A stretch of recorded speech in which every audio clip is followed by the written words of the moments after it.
Hello everyone, welcome back into another episode of Last Protagonist Plays Axiom Verge. I hope you guys are doing well as always. On yesterday's stream, I tried looking for secrets and kind of failed spectacularly at that. So today we're going to be continuing looking for secrets, but failing perhaps this time with a guide to help me.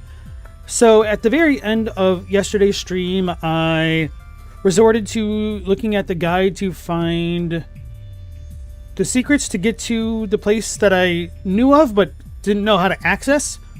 So we learned in the process of doing that I needed to find some proverbs, and I went to the top part of the map and had to glitch an enemy to shoot a laser thing, which I didn't know you could do. And then I had to find a secret room within a secret room to get these proverbs. And these proverbs told me of a secret somewhere, I think on the east. So we'll need to read that again and figure out what it says and move on from there. So I want to try to use the guide as little as possible, but only when I'm truly stuck. So beyond that, I was piecing together some of the lore. We found out that Trace is assumedly an algorithm that has gained consciousness, and all of the demons that we saw, like Talal and the bosses that we've been fighting, are previous iterations of Trace algorithms. And I don't entirely know how that fits into Athetos exactly. There might be some timeline shenanigans, but I'm a little bit skeptical on that front now, because although we were shown the beginning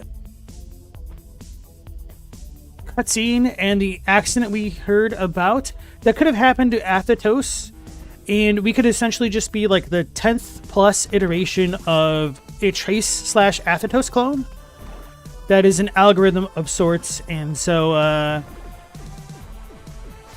it's been more or less confirmed that the Rusalki are being trapped beyond the breach in this area, and they're trying to break free most likely. And it seems as though Elsinova is trying to use this version of Trace that we are to get rid of Athetos so they could breach the breach and escape into the wider universe, I guess.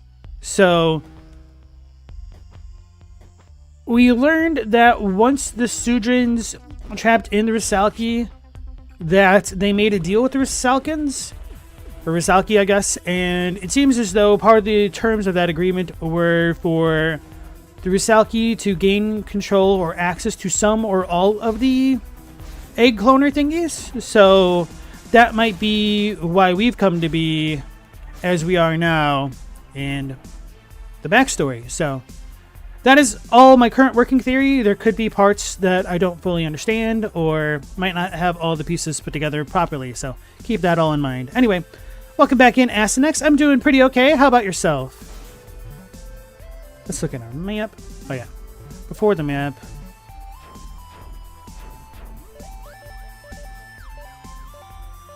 So the land of civilized kings is Suja, and the old machines, I believe, are the Rusalki. Proverb. When in ancient days the black-headed retreated from the world, when after days of war the carrion bird circled, when graves were filled with the caskets, when the lone orphan plowed the barley. Now at that time were the primordial patterns laid to rest, their masters banished. But just as the seeds of the next harvest are sown, so too did kings plot and plan for the next battle. Did they scheme and make secret dealings? So I'm assuming... And never mind. Far to the east, where the sea and the mountains meet, is a cave dug out by the crashing waves.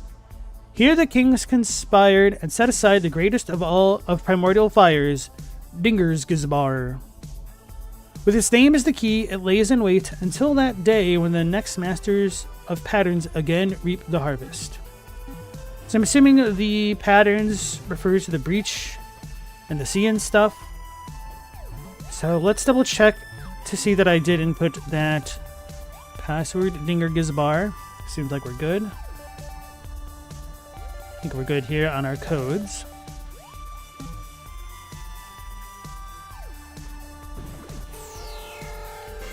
SNX, you're looking forward to spring?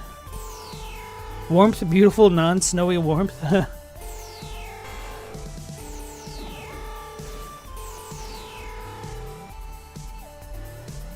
So we're gonna head to, I'm assuming the east side of the map is the right side of the map.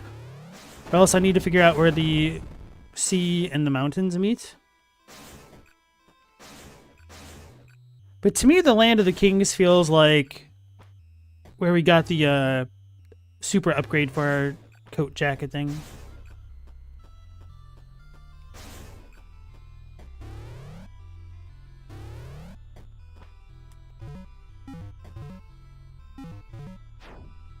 Should I save it here? I should probably save it at the bottom one.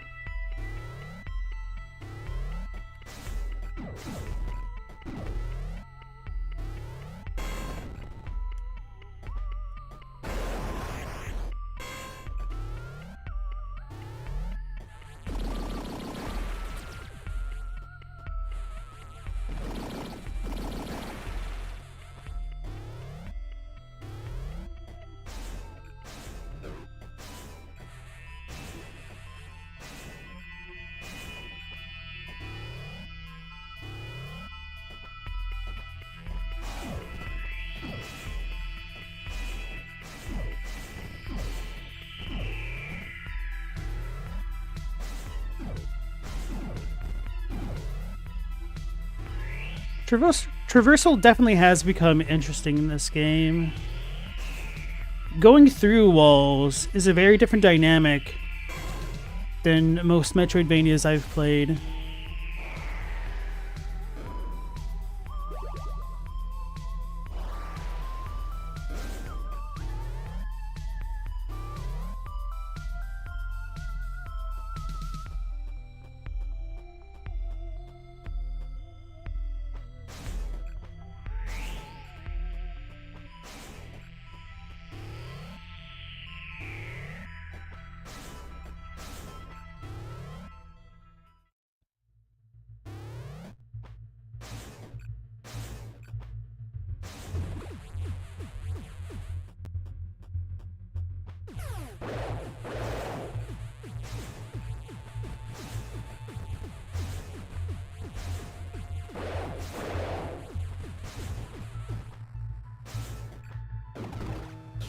I was aiming up, I swear.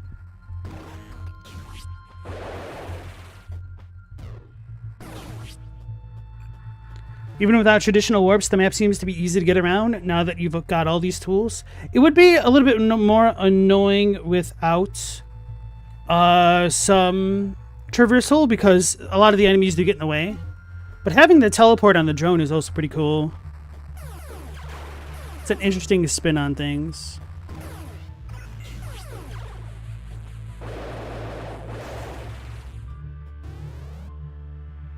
I do like having the iframes on the dodge. And they extend a little bit longer than I initially expected, which is also pretty interesting. Where are we?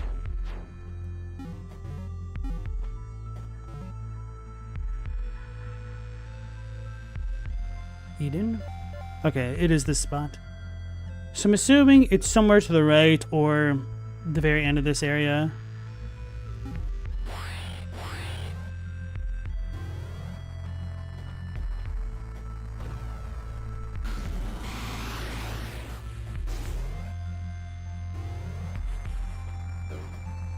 I forgot this does damage.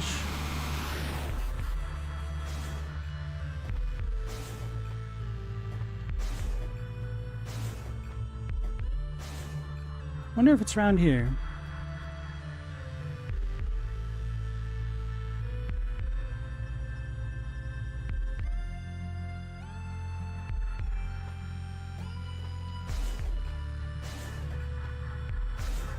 Watch it be in that room above me, the one that annoyed me a while back.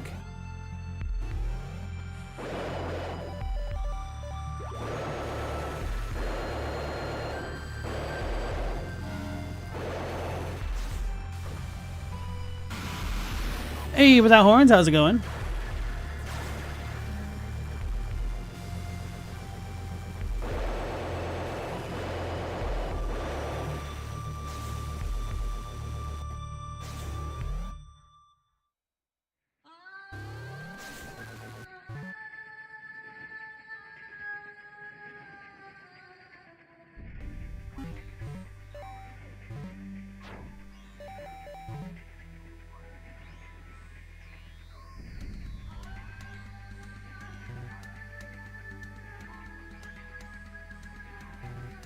Where the sea and the mountains meet is a cave dug out by the crashing waves.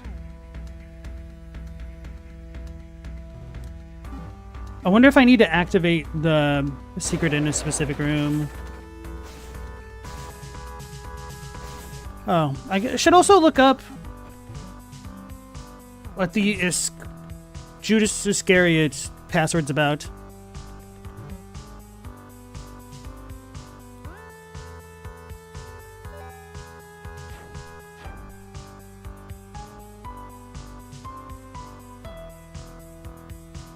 I think I'll just go up.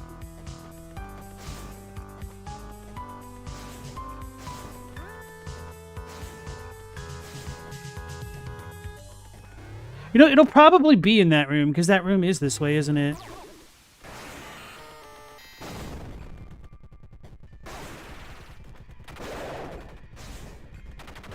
Whoopsies.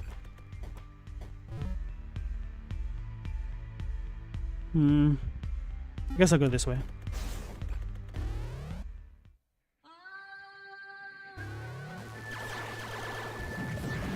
Is it a purple sea? Pink sea, whatever. I know I called it purple.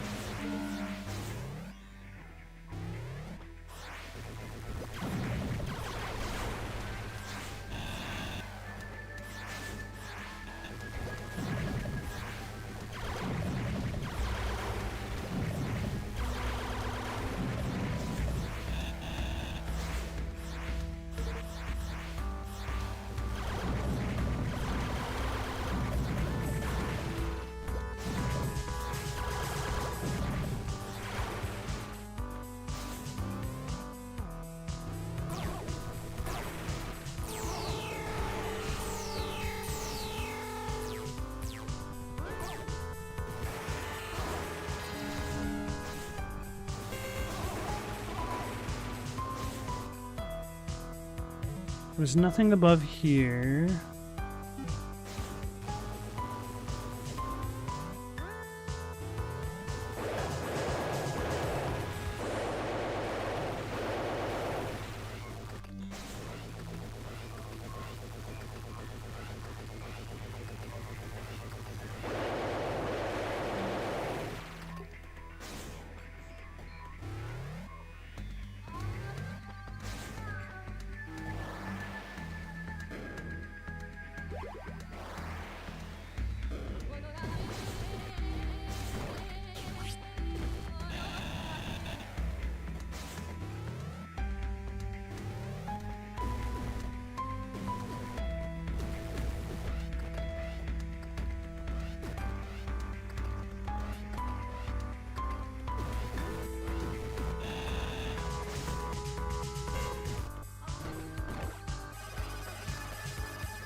Oh, I'm bad. Don't know how I dashed there, but okay.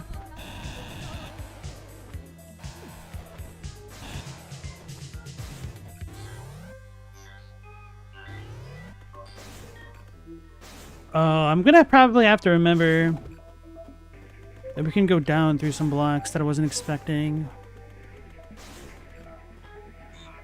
Without horns, you're dancing?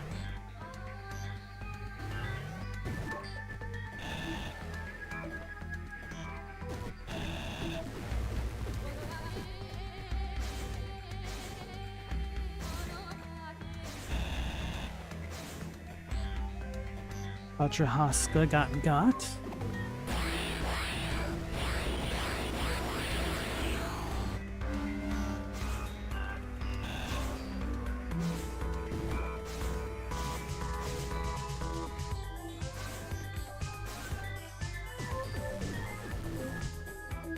Nodders.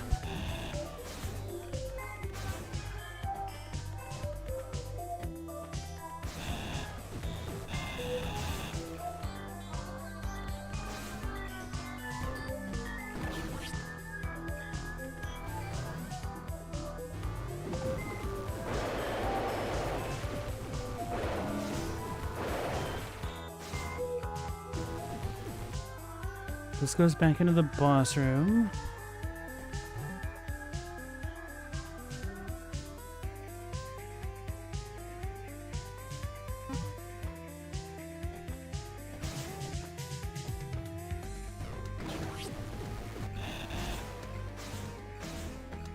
Maybe I should continue this way. Although, oh, maybe it's above here.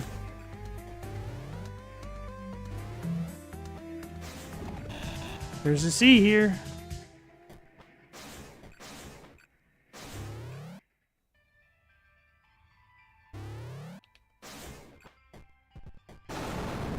What if there's more here?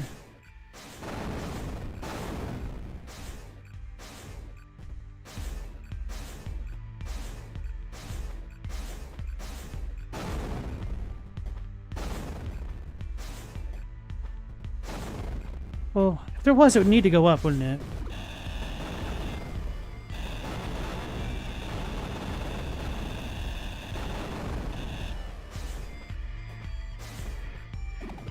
We had a secret room going down that didn't have, like, a door. So could we also have one going up?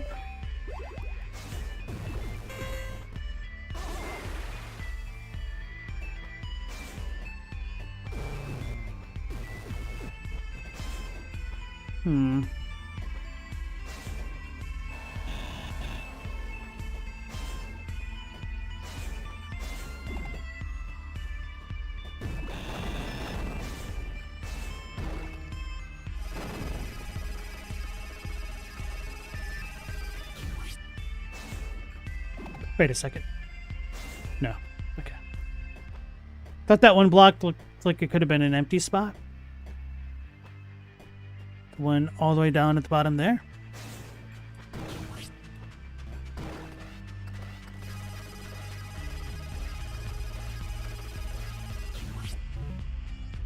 So should I think I'll just go up to the left and then up.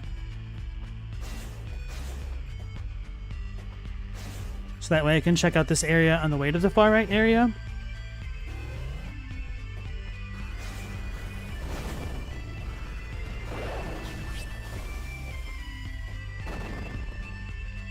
Is there a cave around here? I guess to the right.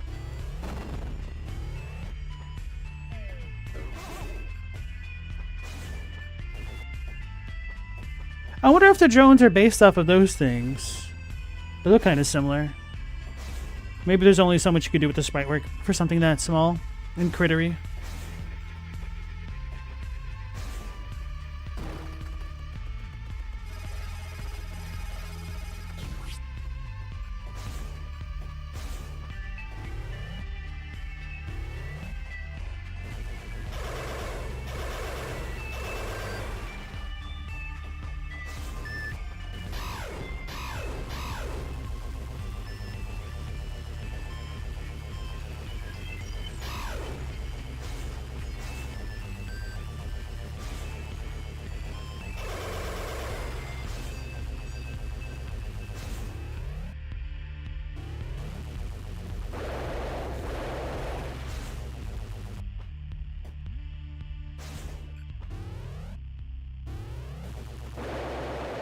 There's nothing to the left, which means I should check it out now anyway.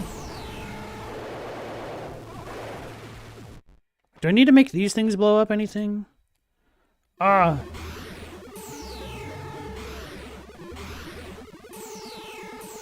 Alright, we're gonna go on a bit of a chaperone mission.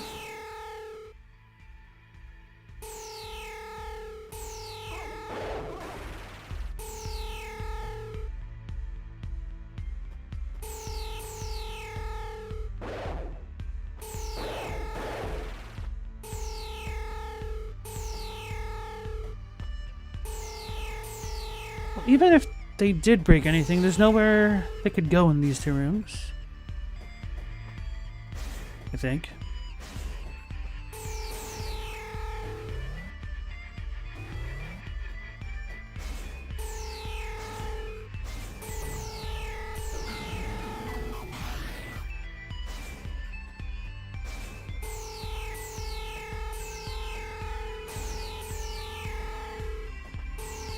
Hey, Matt Laser, welcome back. How you doing tonight?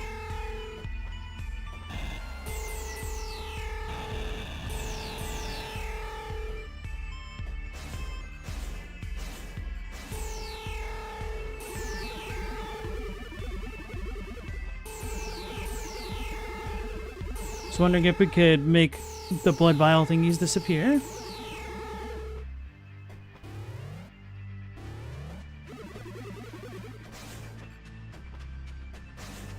There's nothing here.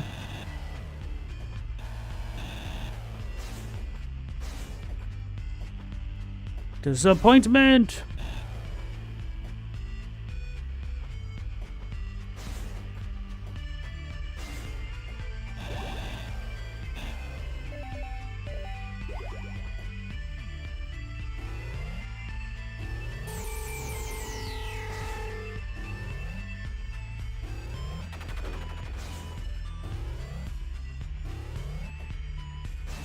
Did I double check this room? Thought I just did. Maybe I didn't.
We checked this spot, right?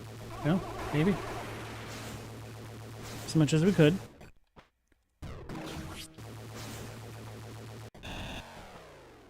How funny would it be if I looked at the map and there was a compass oriented a completely different way? Doesn't say. Okay.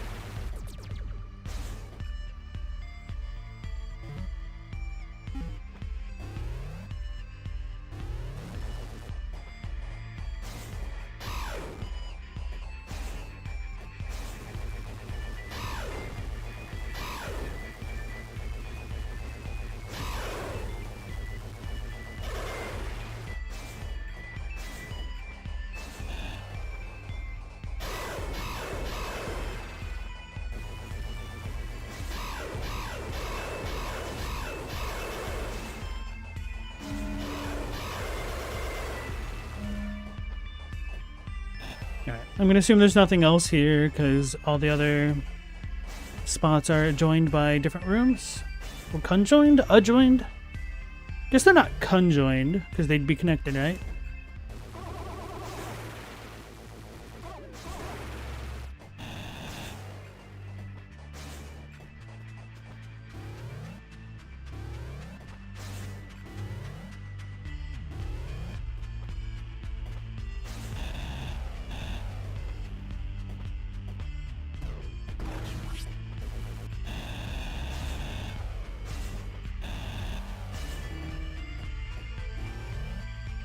Don't actually want to save, because if I want to leave this area, I can just hop back to the other space.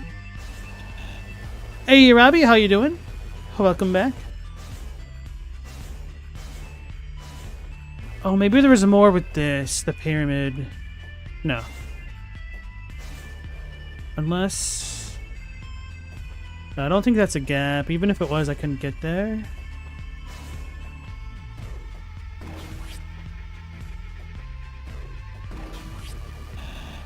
Alright. Maybe not so much with the pyramid. Unless...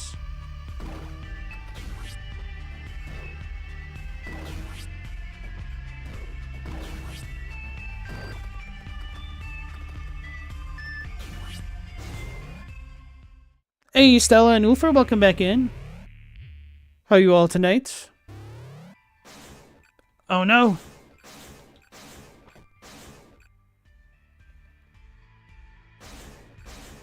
Huh?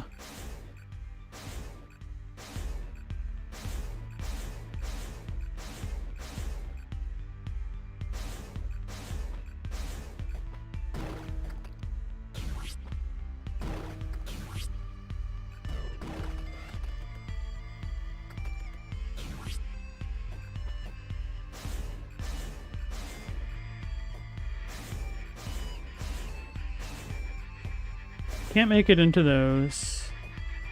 Sadly. Wait.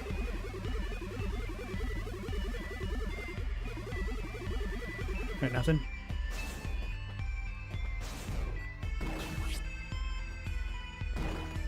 Ooh, you're working on a Resident Evil commission. Interesting. Do you get a lot of repeat customers, or do people tend to hire you for more specific commission styles, I guess? Like specific properties?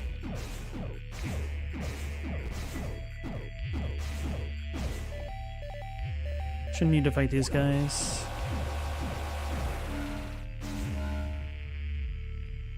If I need... I was gonna say, if I need to look for a secret, I should probably double check this stuff. That was kind of happenstance. Unless the password opens this. Anonymous quote. It must not be forgotten, the legacy of Sudra.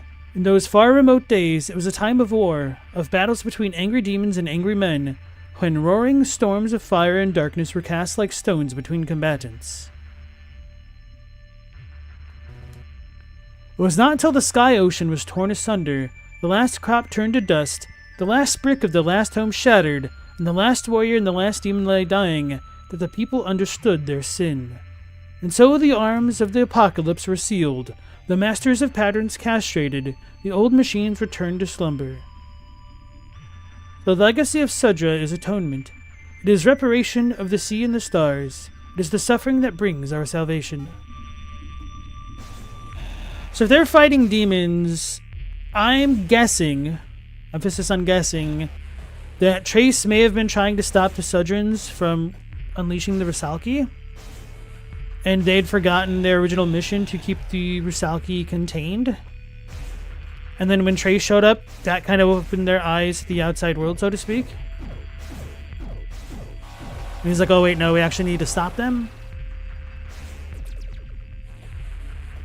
Hence the war and why he would need to unleash the plague.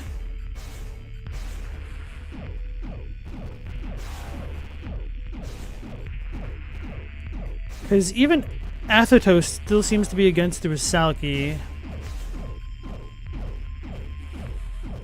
There may be a reason for that. Who knows?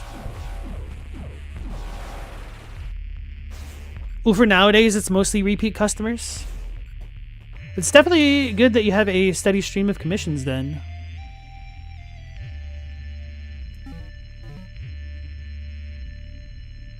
I guess we'll go up.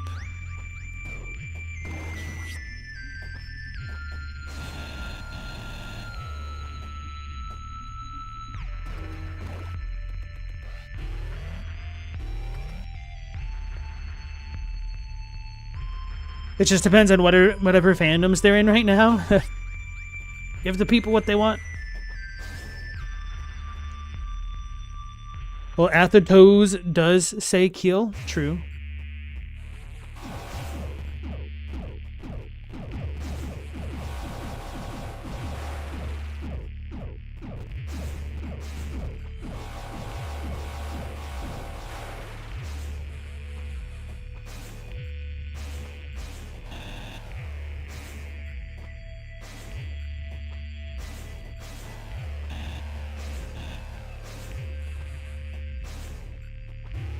Star Ocean.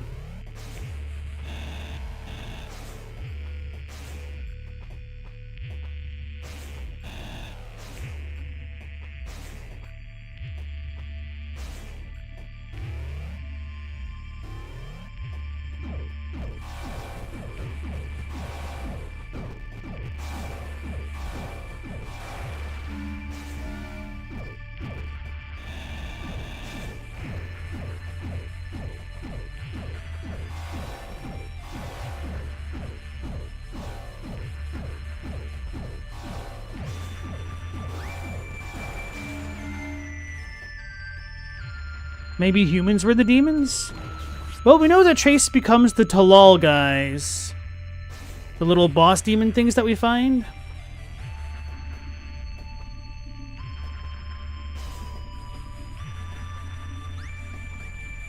So it wouldn't surprise me if the Rusalki are the demons. Demon Athatose kill. Assuming demon is a direct object. Athatose is saying kill the demons. The Rusalki?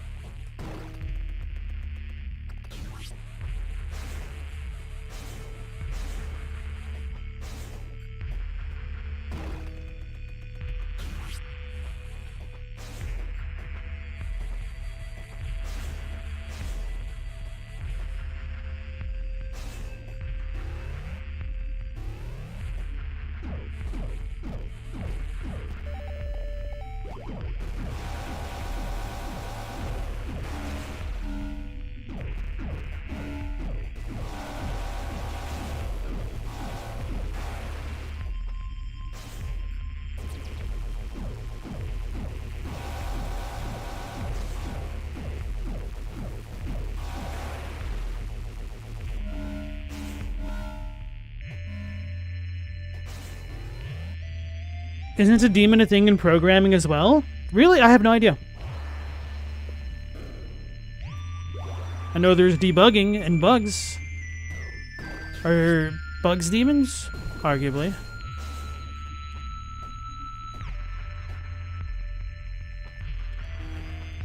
Robbie, did you just get arrowed in the knee?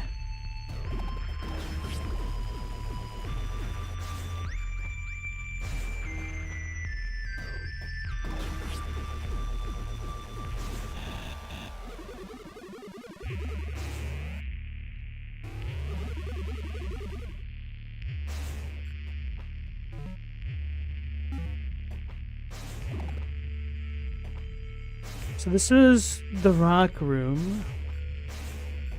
Rock the dragon.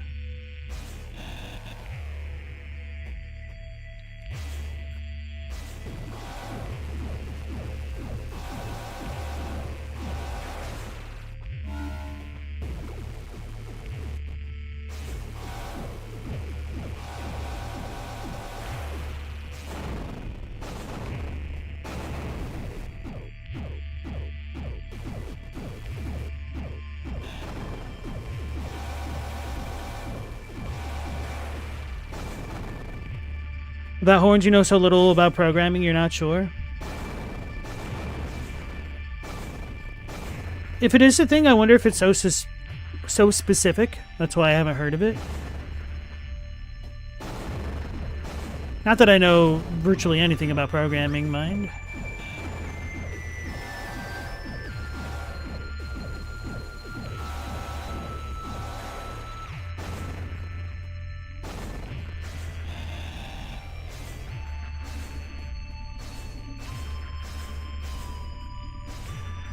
I'm going to be able to make it, okay.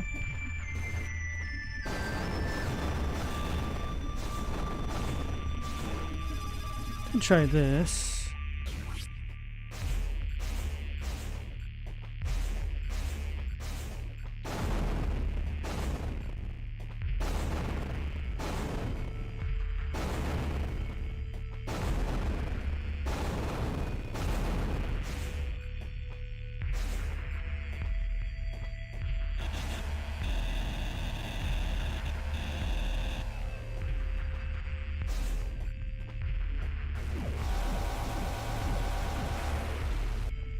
Robbie, you just see it every time on YouTube. You still enjoy it. By the way, Axiom Verge seems pretty long. It wasn't that long. The issue is I'm trying to find absolutely everything, and I'm struggling at that. Because it only took me like 15 or 16 hours to beat the game on hard mode. So on easy or normal mode, whatever it is, it would have been a lot faster as well.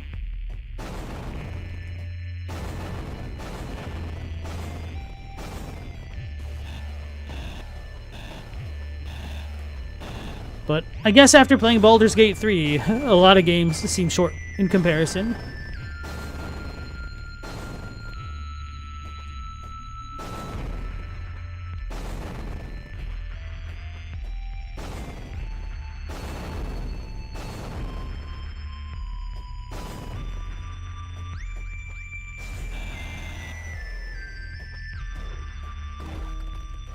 Assuming there's still nothing here, but in the interest of being a bit of a completionist.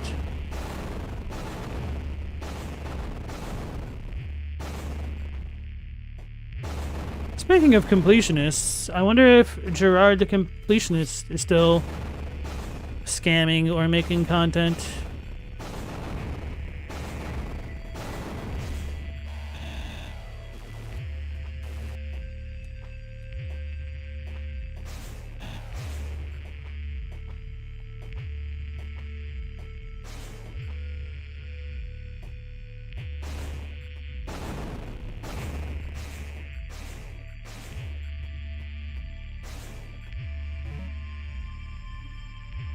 So this way did not go in that way. I thought they connected back in for some reason. So we gotta go back and go back down. Whatever happened to that guy? I know his YouTube career was in shambles, and I think he was being investigated for fraud. Because they defrauded children's charities, from my understanding. And that's not too good.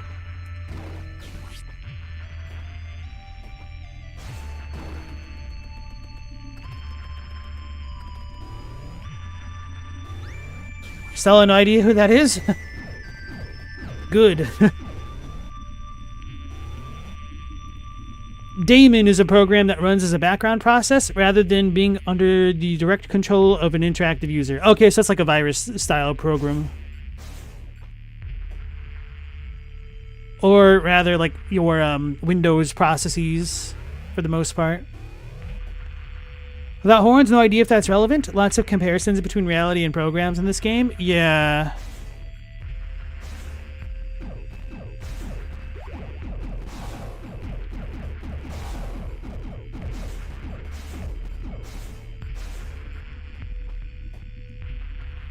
Without horns, you haven't heard anything about Gerard since the controversy, but his comedy partners took ownership of one of the shows and are still doing things. Good for them, I guess. Hey, Global, welcome back. Asnex used to watch The Completionist, and he dropped off the map.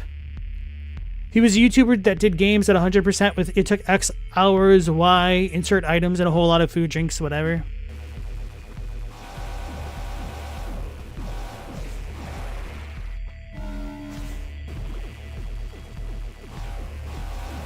Which, to be fair, is a really good concept for a channel. And he was doing really well for himself. He even got put on that rebranded G4 when that came out a couple years back. Maybe that's more than a couple years at this point.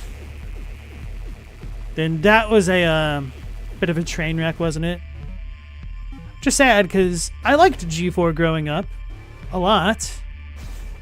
And then it just became filled with reality TV show slop.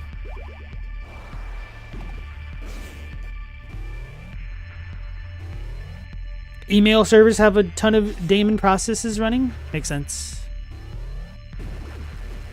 But you can't fool me, Global. Demons are bad, okay?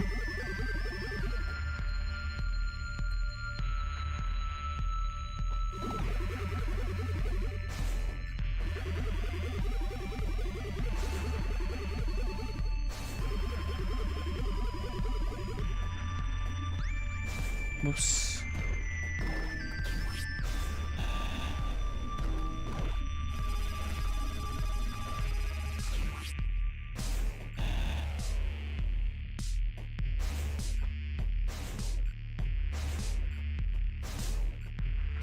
The original G4 was good? You mean Tech TV? How you heard about World of Warcraft, actually? You joined a few months in. Damn. That's crazy.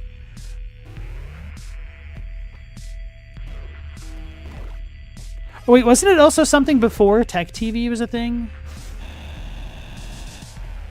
And then it got rebranded, I think, into G4.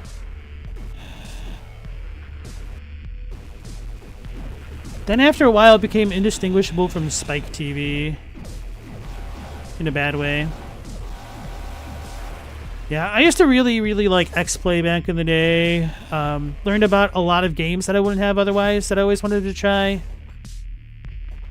Like, for example, I can't remember some of the games that I tried because of them. I know I've brought them up from time to time. But one game that they brought up that they were really excited by that I always wanted to try but haven't was Jade Empire. I thought about checking that out a couple years ago, or maybe it was last year even.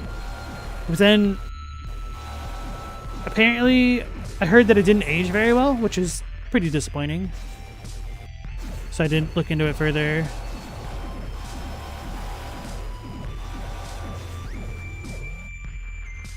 Although, this place looks like it could be a sea cave of sorts. Hey, Chadwick, how's it going? Remembers Leo Laporte on Tech Talk? I do. Not. The name seems somewhat familiar, but I can't actually say that I remember super well. Like, one of the earliest hosts that I remember, I believe his name was Tommy Tallarico. I know Jeff Keighley was on Tech TV back in the day. At least I'm pretty sure.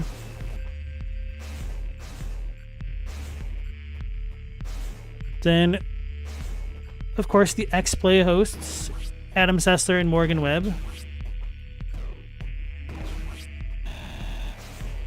Then they eventually rebranded into G4, and then you had that Attack of the Show with Kevin Pereira, Olivia Munn. I never really remembered the other hosts after them. I kind of had fallen off Attack of the Show at that point.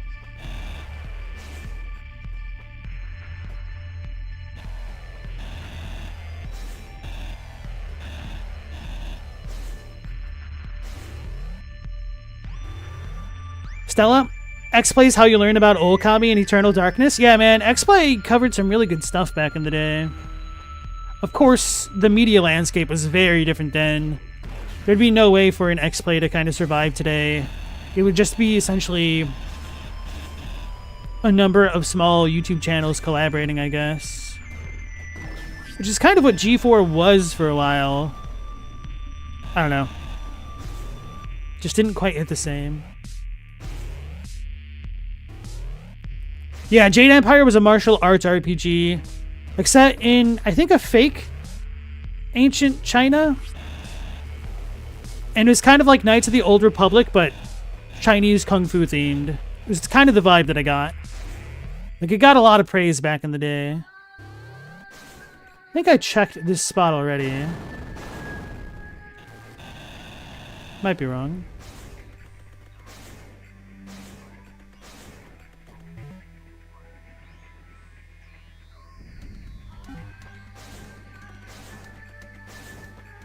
This is where we had to go to get in,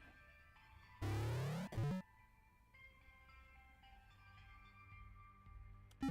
Pretty sure. Alright, anyway, let's go back in. Tommy Tallarico was involved in an ill-fated game Kickstarter as well. Oh, really? I was never particularly fond of him, but he was just kind of memorable, I guess. Which one was that? The Chadwick. I've not done the best job keeping up to date with Kickstarter drama. Honestly, when something is on Kickstarter, I'm like, I think I'll just wait until the full thing is out before I try to get invested. Because it always feels like a real gamble as to whether or not something is going to pay off, which I know is kind of maybe a little bit too cynical. And that if everybody thought like I did, then obviously everything on Kickstarter would die. But I mean, gestures broadly at everything, aka, what's it called? Ashes of Creation.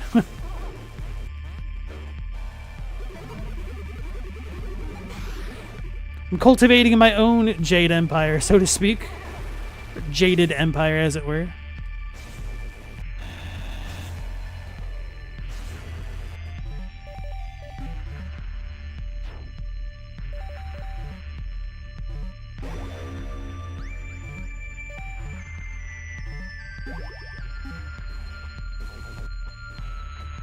If I have to activate Dinger Gaspar in a specific room, I'm screwed.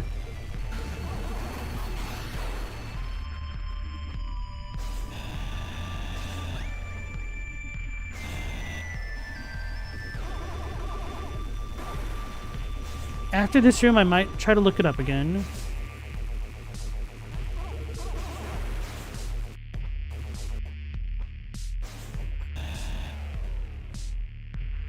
In television, Amico. That doesn't ring a bell at all. I must not have heard of it. I've heard of it in television.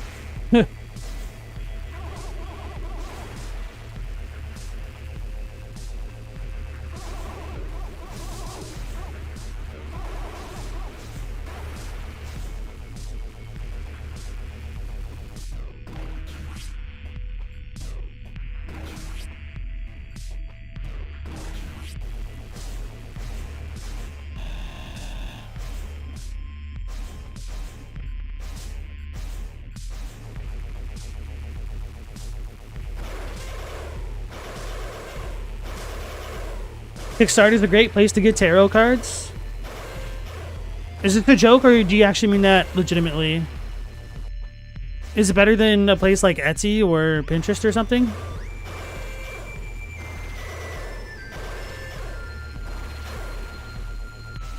The reason nobody ever heard of Amico is because it didn't come out. Right, but I mean, a lot of people like to cover drama and stuff like that. Oh, I know, like a Kickstarter thing that kind of got me burned. Well, two of them, really. I don't remember if they're actually on Kickstarter or not. But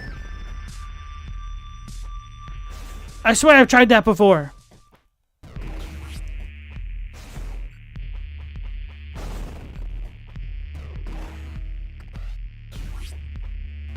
So this is just a short collect, I thought. Okay.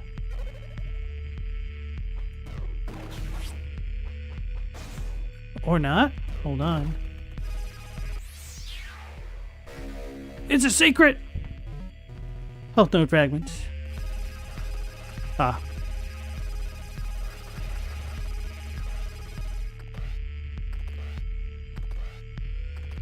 Oh, do I need to teleport through these things?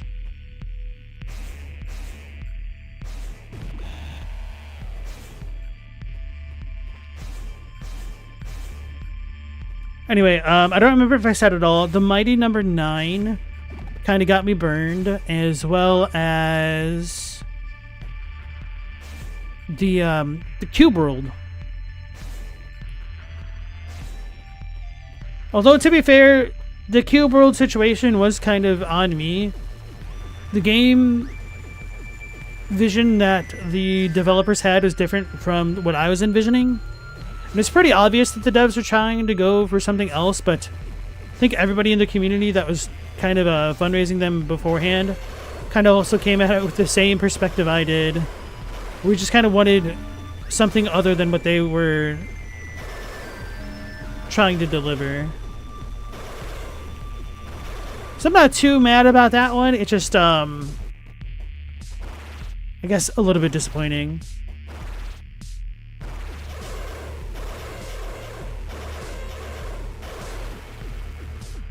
Stella, legitimately, a ton of artists have used it to fund printings of decks they've made. Interesting. Your tarot deck was a Kickstarter you backed, and it's pretty cool. What kind of a theme does it have? You know, ironically enough, I got into Magic the Gathering because I thought it was tarot cards, because I'm like, oh, Magic cards! Because when I was a kid, we were at the Borders, and I saw a Magic deck. Tempest Stronghold, and I had been watching this show on Sci-Fi Channel. I don't remember what the name of it was, but this lady pulled out a tarot deck of cards and was giving some other lady like a tarot reading, and I thought that was kind of cool. So I was wondering if I could do that for myself at like 10 years old or however old I was. So I asked my mom to get me this deck of Magic cards, thinking something very different than what they actually were. And I had no idea that Magic was even a game. So I had this deck that was effectively useless to me for years. And then when I got into middle school, there were a bunch of high school kids who would play Magic in the morning in the cafeteria. And I'd already had a deck that was like years old at that point, so I started playing with them. Alright, where the hell? I've done been everywhere. Alright, I'm gonna have to look it up again. Skeletons and marigolds. Is there a kind of symbolism with the marigolds and stuff? Marigold Tarot by Amrit Brar.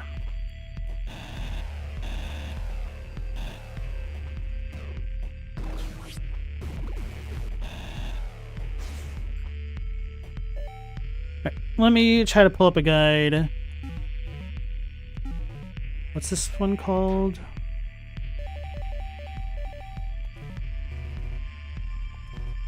I don't know why I just don't look at the password. Dinger Gizbar. I'm just gonna type in Dinger Gizbar.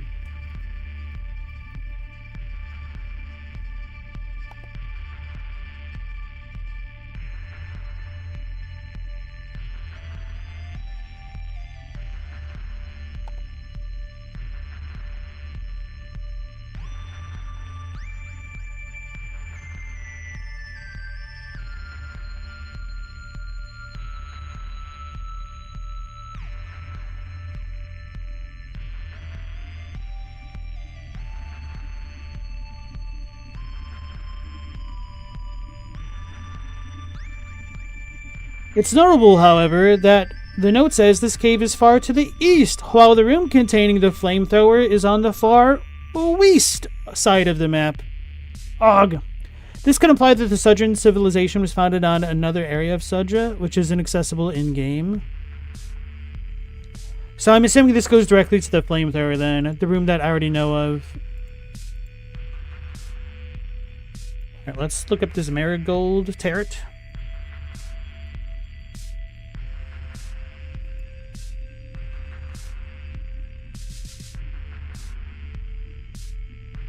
Oh, it's pretty. I like the choice of colors there. Black and gold. Very clean. Sorry, I'm on the PS5, otherwise I'd show you guys in chat. But I can't really switch scenes like that.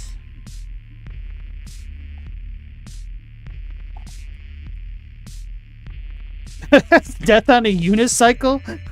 That was not in my tarot cards there. It's a bingo card reference. Alright, so Dinger Gizber is apparently Sudran for flamethrower.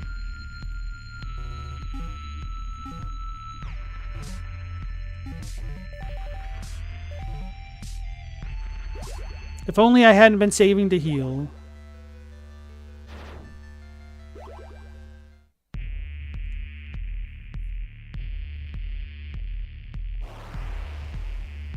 The good news is I think this pathing isn't too far away from the mollusk lady.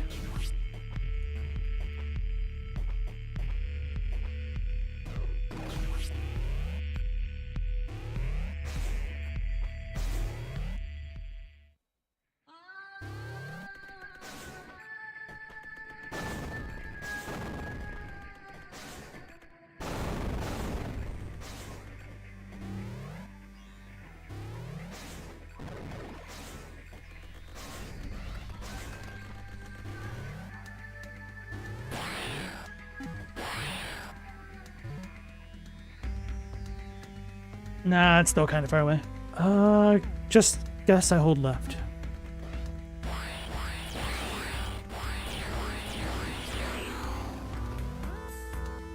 The chariot is the one on a bike, but yes.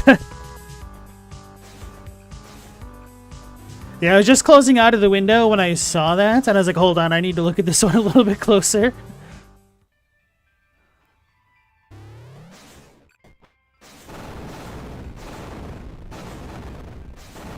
So, Stella, do you do tarot, or do you just like the art and wanted to support it?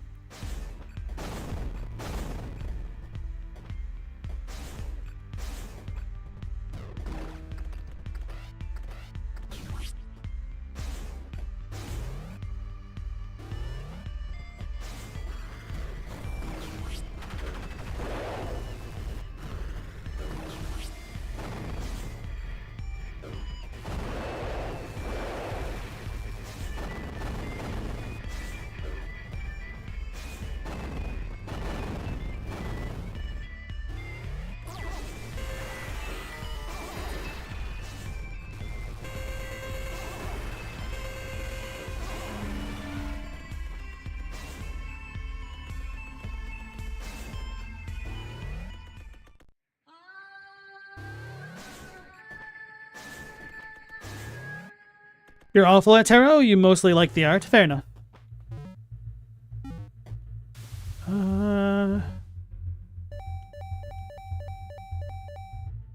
Let's go down. Might be faster.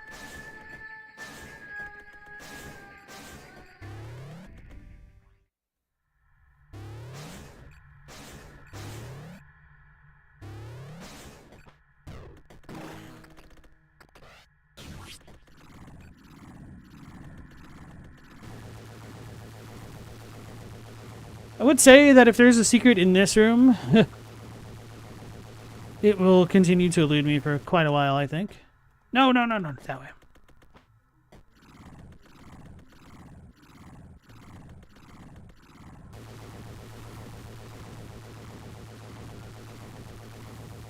It's interesting that the beam doesn't get dragged behind us.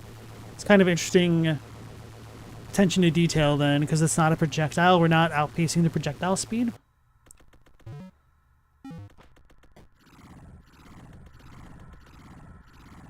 The Arcana is the means by which all is revealed. Ah, yes, Cardcaptor Sakura. How could I have forgotten?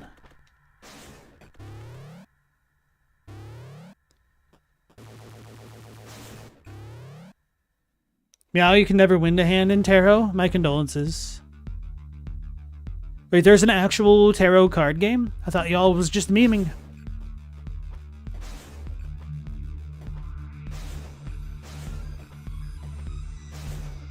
I can dash through that.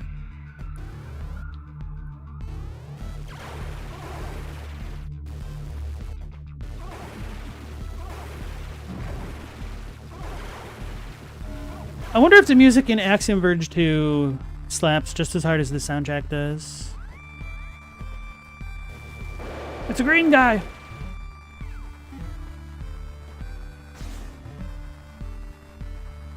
I think I need to go to the far left.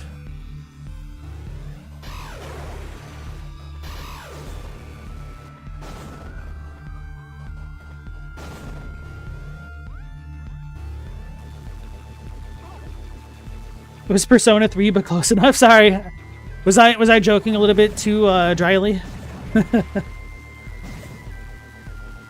Nah, because in Cardcaptor Sakura, they are crow cards. Not actual tarot. Although they were pretty clearly inspired. They were playing cards first? I didn't know that. Meow, we play in tarot now? Ante up. I bet a skeleton riding a unicycle. That means, chariot, apparently.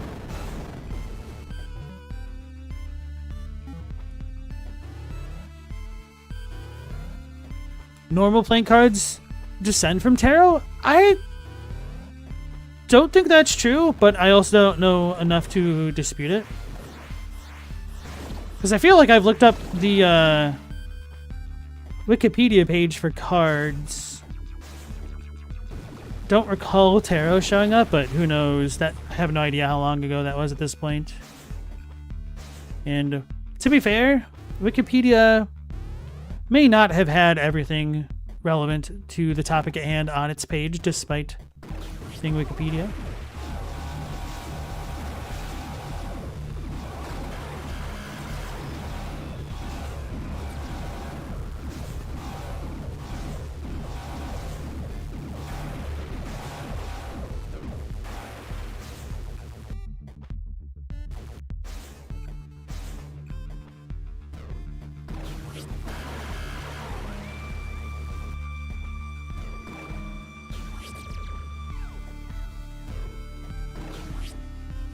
Hey, Logos. Well, welcome back in. How you doing? You can tell when I'm being sarcastic. It's most of the time, isn't it? Or whether when I'm being a little trolly. Gotta keep you on your toes.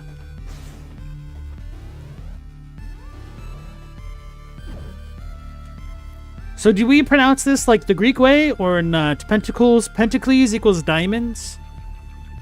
Cups is hearts, spades are swords, and clubs are staves.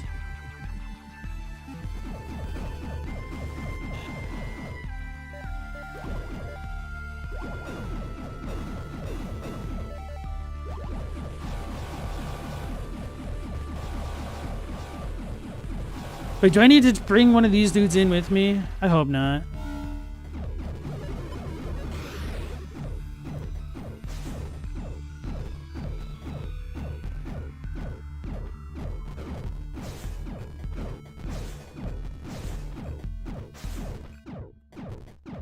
Wait, I'm already in here, so...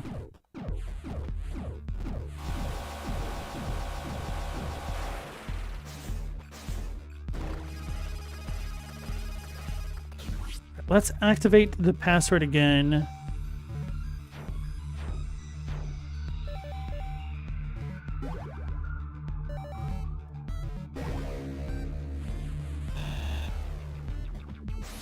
Wait, what? Why was this different now?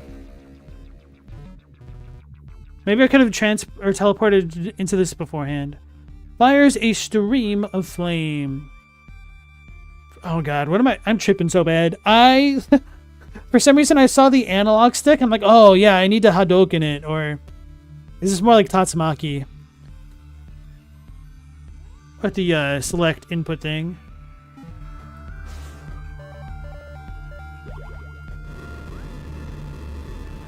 This is some real... Oh, it goes through walls. This is some real Gunstar Heroes vibes. Between this and that last lightning beam we got? Hell yeah. Let's look for more secrets. Alright, so we got the flamethrower. Now, I only need to collect a ton of other items that I don't know how to get to. So I need to go to the room above us. I don't know how to make that work. Hopefully the passcode works. I just said no. I meant to cancel. Damn it, I'm gonna have to get that again.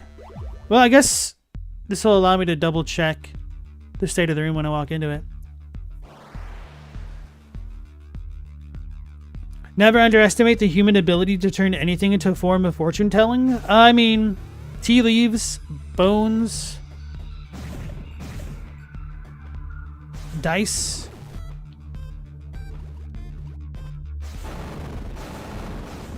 We've gotten pretty good at that. Whoops, all towers. The only thing I know about Tower is, as a tarot card, it was extremely broken in Saga Frontier when paired with the Time Lord's ability.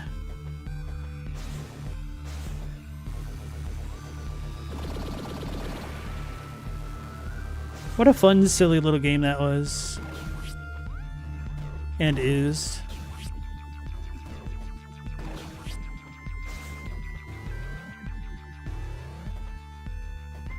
Let's try to ignore these dudes this time.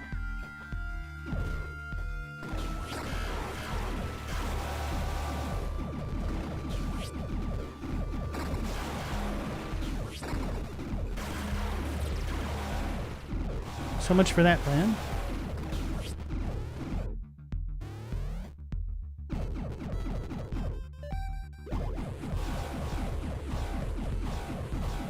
Chadwick, you're always pulling up the tower card? No good. Damn defenestration of Prague always haunting you. This is a reference I do not know. Oh, damn it. Okay. Let's go back.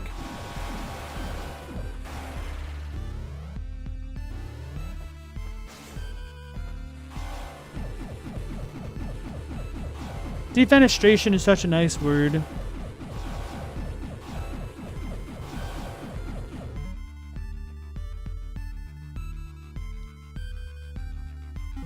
No wonder it's too powerful.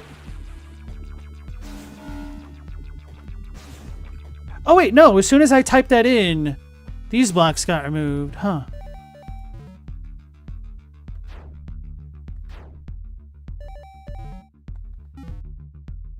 We've got a block right here.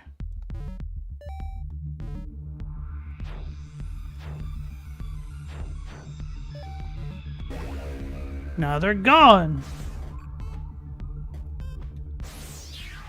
Alright, that makes me feel a little bit better.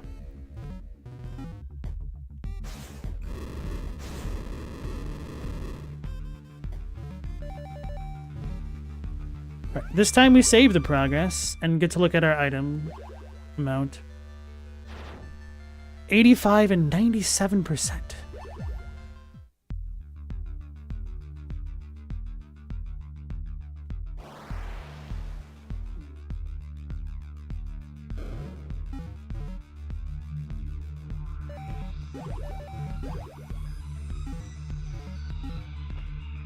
I guess we might want the dinger off.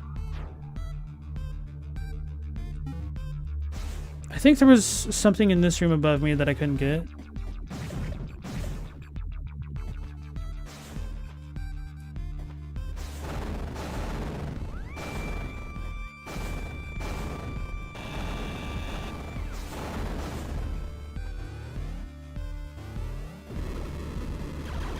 Yo, being able to shoot through walls now. If this would reach Athos, that'd make that fight a lot easier.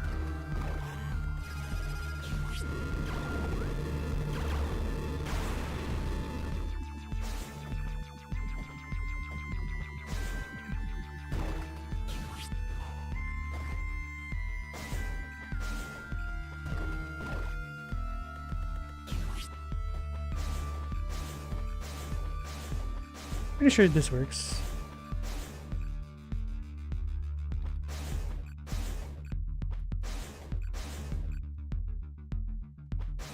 Aha.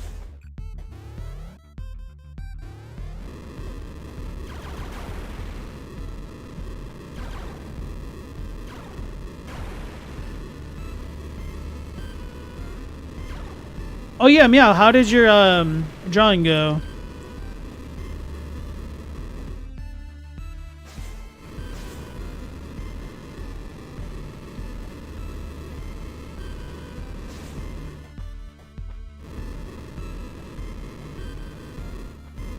So we did get everything here.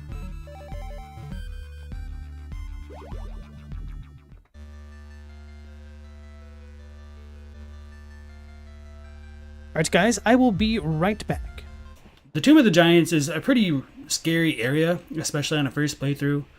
I'll just go ahead and say it so we get cursed. I do kind of remember the layout of the area, but a lot of the specifics are hard to remember.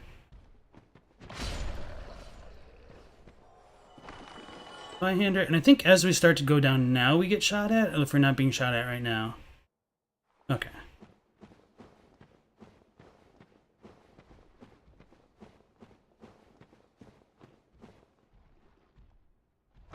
I thought there was a way to fall there. Shows how well I actually remember that layout. Actually, let's try to be smart for once. Wait, I don't think I have any of the prism stones. That's all of my stones are in Dark Souls 3. I think it's a little bit further to the left.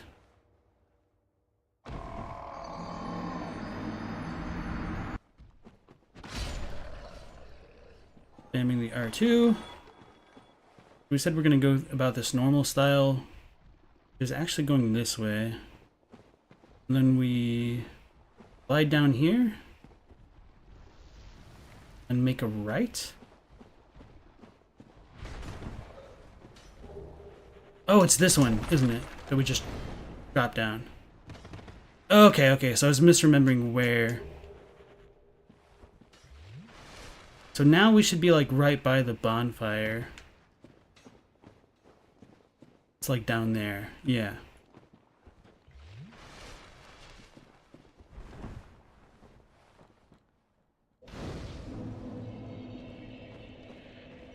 See, I do kind of remember where I'm going, I just don't remember the specifics. I almost stepped off the cliff right then. Okay. If I do go hollow, then finish me off. I beg of you. But at the very least, with Miyazaki's interviews, I mean, I guess it doesn't, like, dispute the idea that, dragons are abyssal. But, he says, like, where'd she go?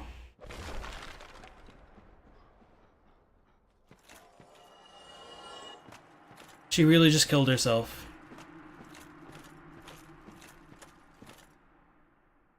Bruh.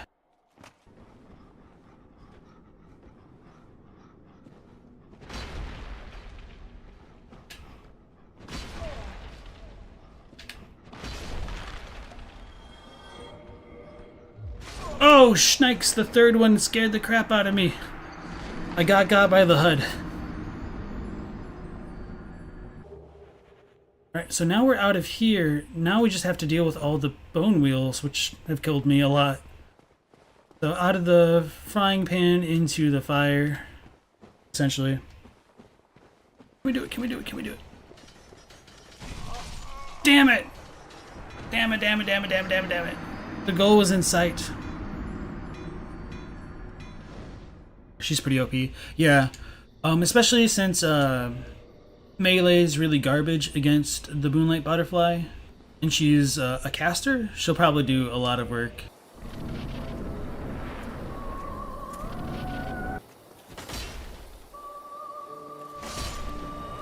Oh, crap. Well, we did it, boys. The soul of the Moonlight Butterfly and some humanity. I didn't even look at Beatrice, did I? We'll see her again for like the Four Kings, I suppose. So GG, Moonlight Butterfly. I forgot, like, I'm not ridiculously low leveled. That still died way faster than I expected, especially with the co-op thing going on. Alright, let me get this prize, the Watchtower Basement Key, and the Divine Ember, and Homeward Bone. So we can go back to... oh, damn it.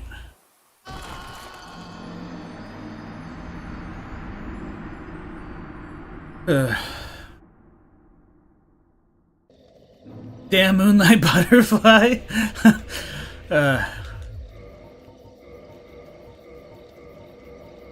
I really wish I could say I planned that just for the content, but no, I'm a goober. There's no defending myself. All right, here we go.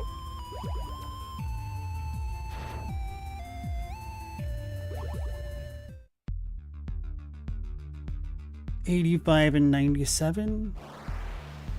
So we're still missing a good chunk of items, and I don't think we're going to get them all in this next room above us. So I might need to do some more digging or just give up. But the flamethrower is kind of cool.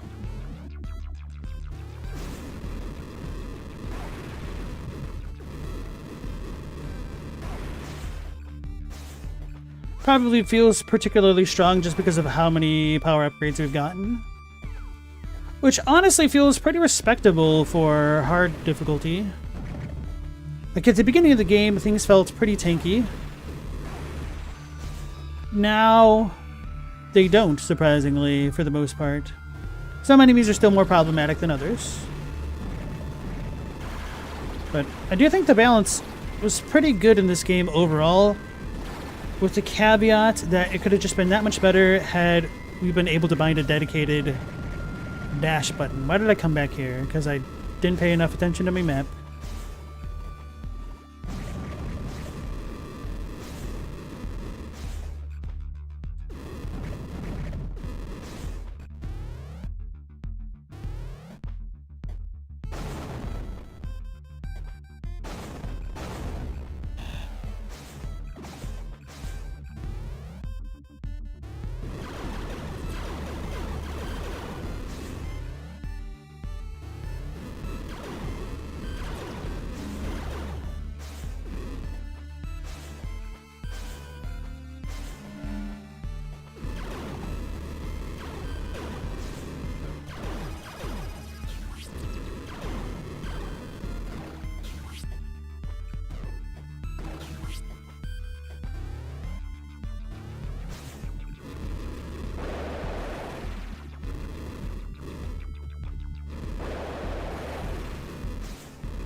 This room was okay. It's the room to the left.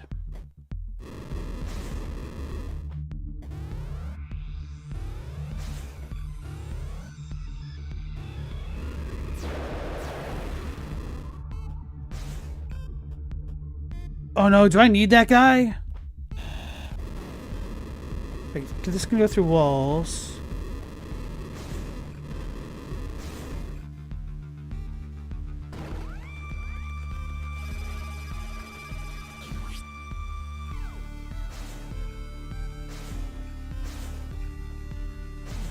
Wait, did we go down that? That looked weird. I don't think so. Just a weird jump. Okay.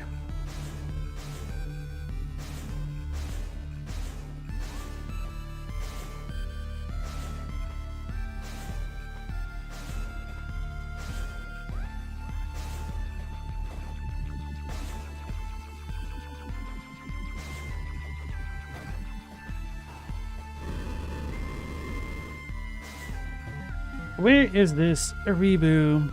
4 lasers. Alright.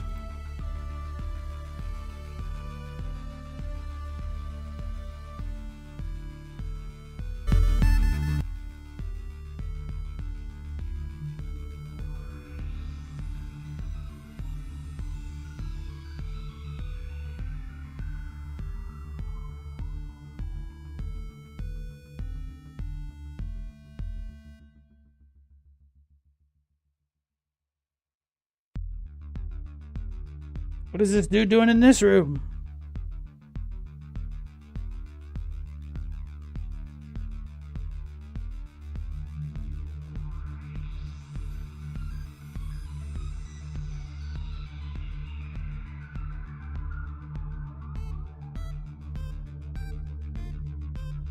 Wait, I don't have this. How do we get this? Ikibu Labiru?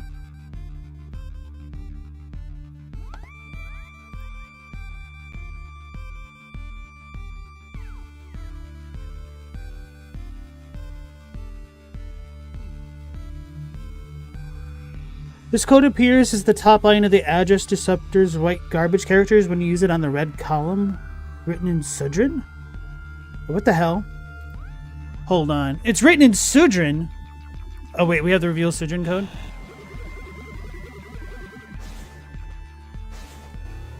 That thing has bothered me for a while, but why would it only reveal like that now?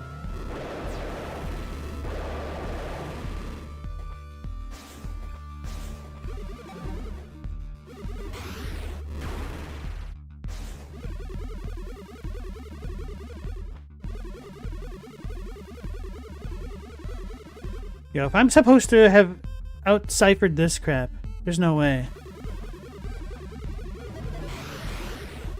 Oh, that! I never noticed. Ah! Ikibu Labiru.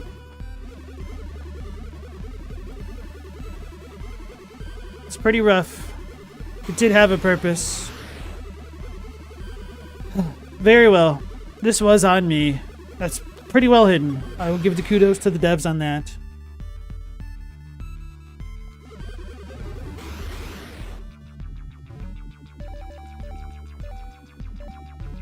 Reveal Sudra did translate some of the logs, true.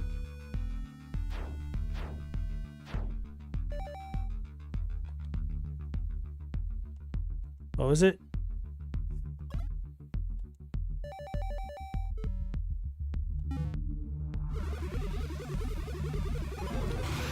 Ikibu Labiru.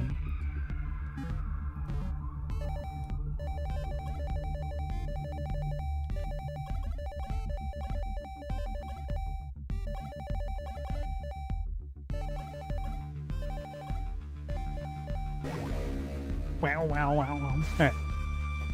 So we could have gotten this much earlier. Hey, thank you, Chadwick. It's an angry skeleton.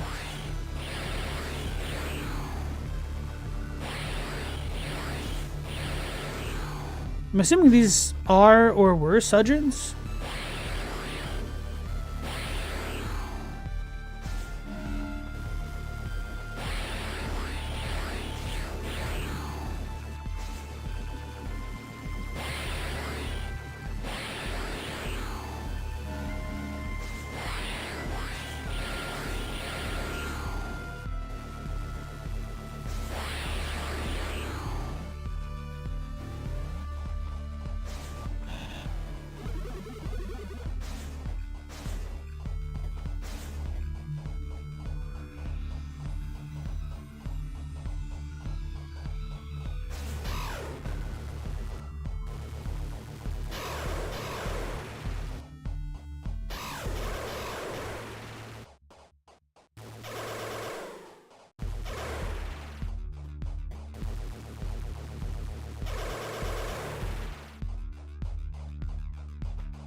Wait, what are these? These make platforms? Huh. That's actually rather cool. Maybe I should have broken these. Oh, that's how I'm supposed to get across at the top of that map in the desert world.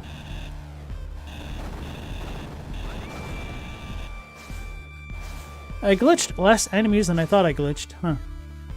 I guess that's also a different variant.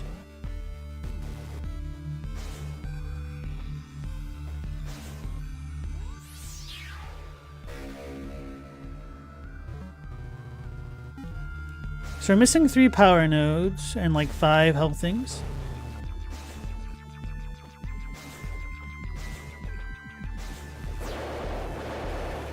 But that should be it, I would assume, for the map.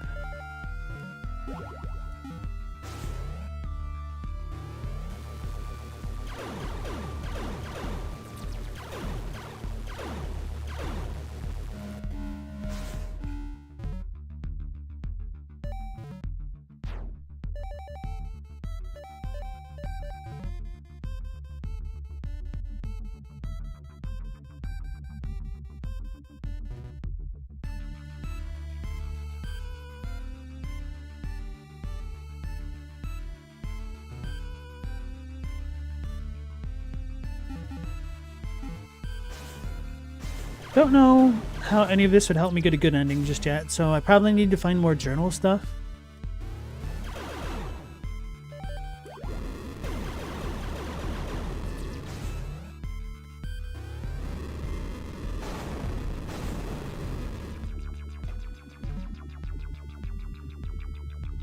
I found the reverse map, right? The one that brings it to 200%? Nope, I have not.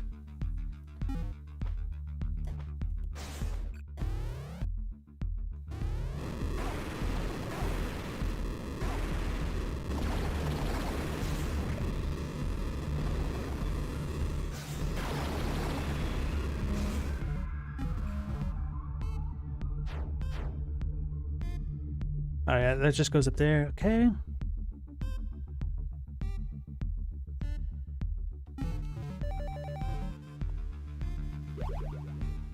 Alright, let's check out the map. Completion. 98?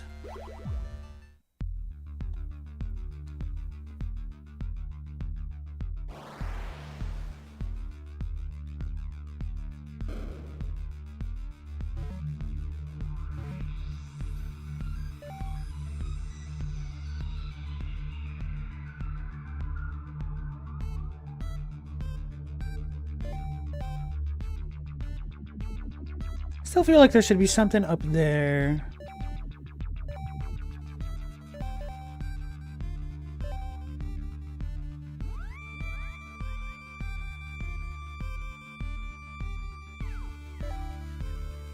Check this place like twice. Should probably cut my losses and just look up secret stuff.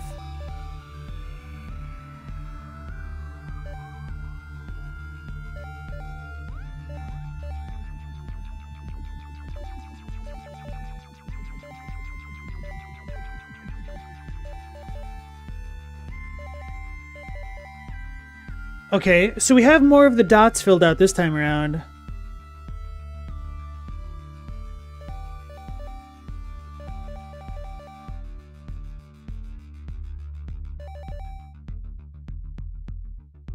This place has no dots. No dots. No. No. No. So there's more to explore?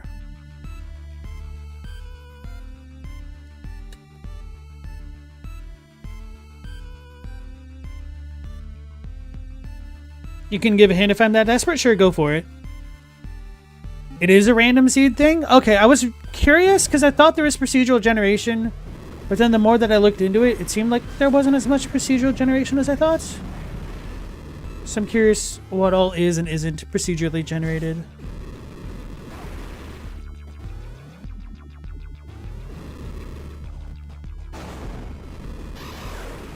Or even if it's true procedural generation or something else.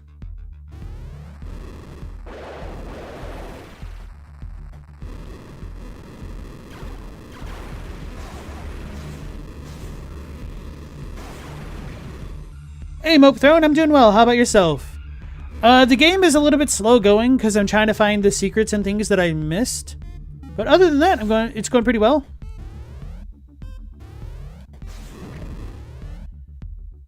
How about for yourself?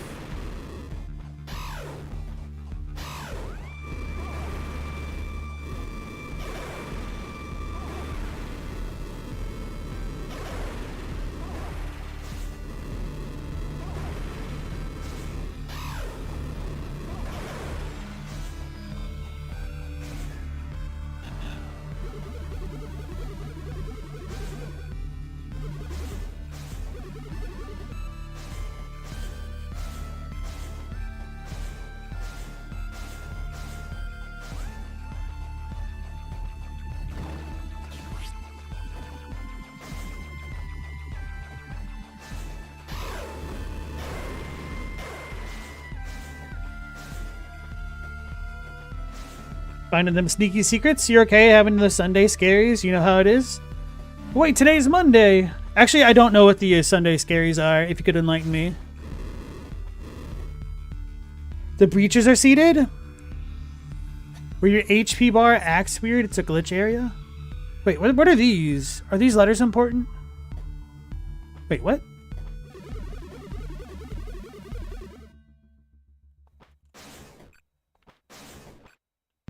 I don't think I've seen anything like that.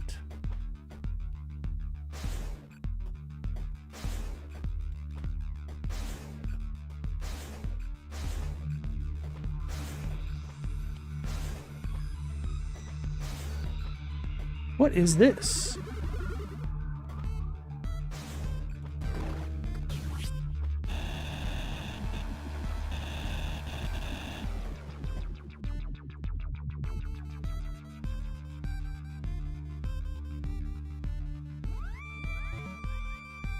Yeah, it seems like it could be a Sujin code of some sort. I don't know if I have any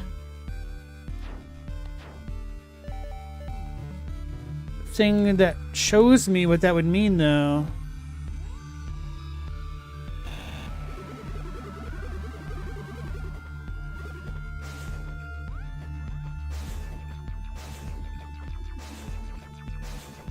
But the room extends oddly far up at some points.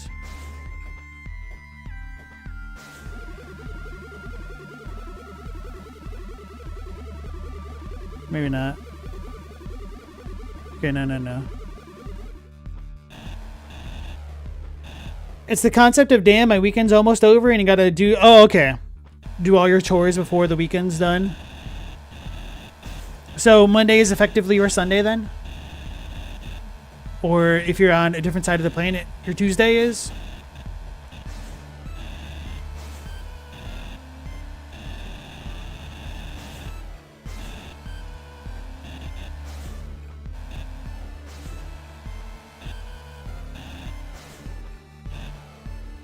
Your Tuesday to Saturday worker, I see. If you turn off Sujin, you're guessing I can find the symbols and then find their English counterparts? Maybe.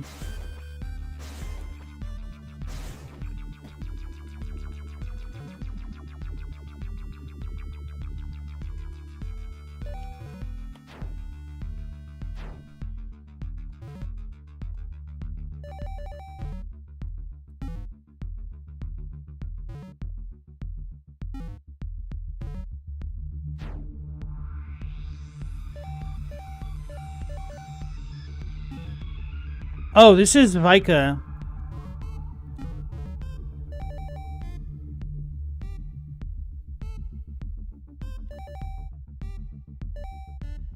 Oh man, I don't want to figure this out.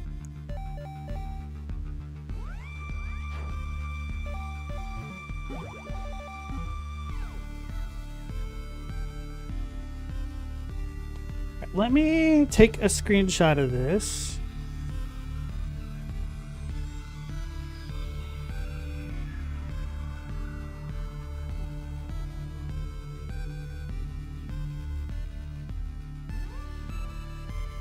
That is a link to my own channel. That is not what I just tried to screenshotted.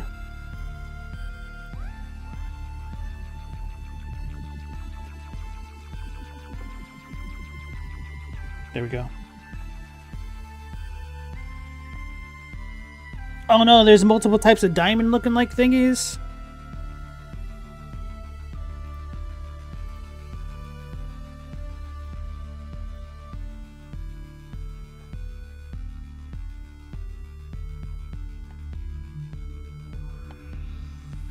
So that is on my screen now.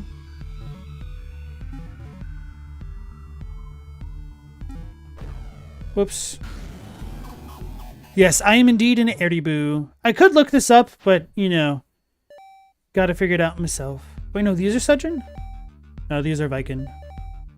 Wait, no, these are Sudgen.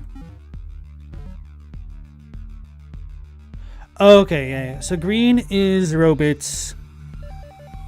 Paper is people.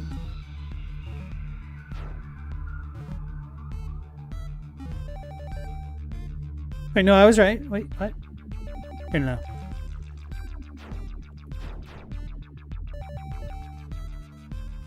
Alright, let's look at this. We need a diamond looking right.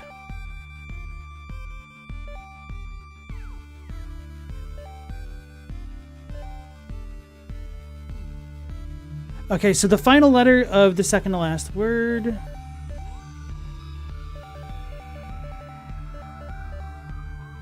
And then, do we have a pi symbol? Is that it? No, that's not it. But yes, it is. Second word, second letter. Second word, second letter. Second to last word, last letter.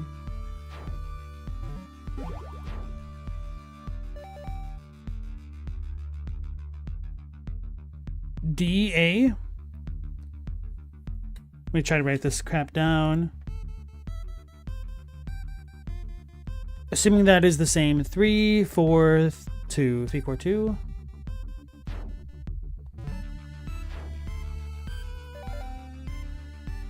Three, 4, 2. Okay. So it's just a cipher then. Okay.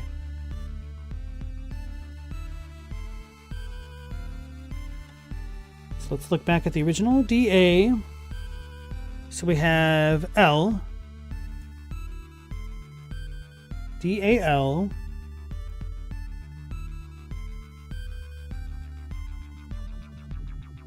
Wait, this will be a lot easier if I do the land of civilized kings, right?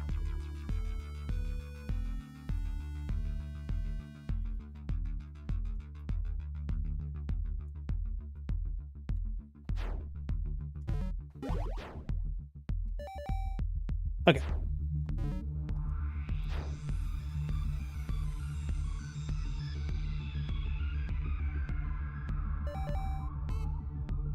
D-A-L. Now do we have the fourth thing?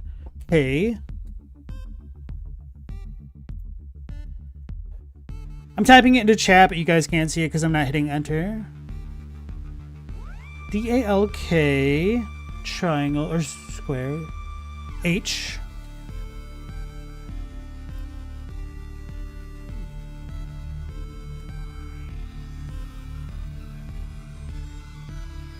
The arrow facing right.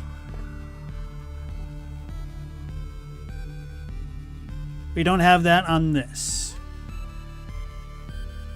So I'll leave an underscore for that so I can go back. D-A-L-K-H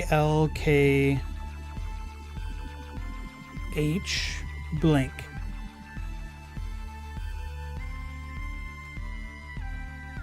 Space blank. Wait, no, the last word. Kings? This might be a stretch. I think this is right. Civilized Kings. S.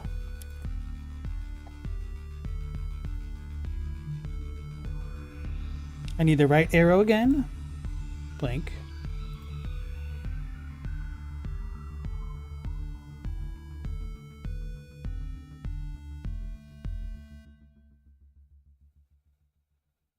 I don't think I have the proper arrow thing here. I need a left-facing arrow without... I don't know how to describe it. So I'll leave that blank. Fast forward symbol is a T.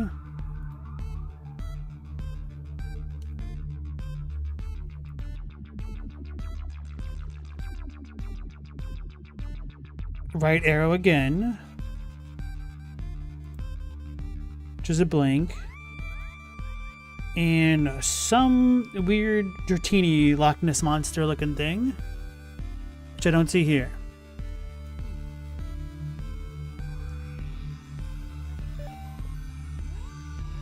So what do I need? I need right arrow, left. Okay, the final symbol in this.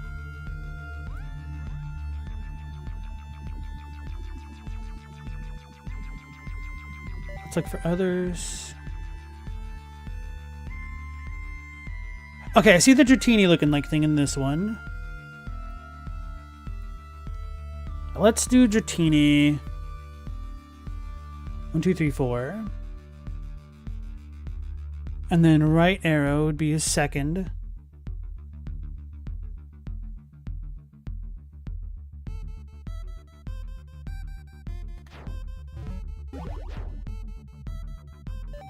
One, two, three, four. M. Dratini is M, so the last letter is M. Now we needed right arrow, which I think was the second word, so that should be U. Let me double check. U, okay. We have that twice.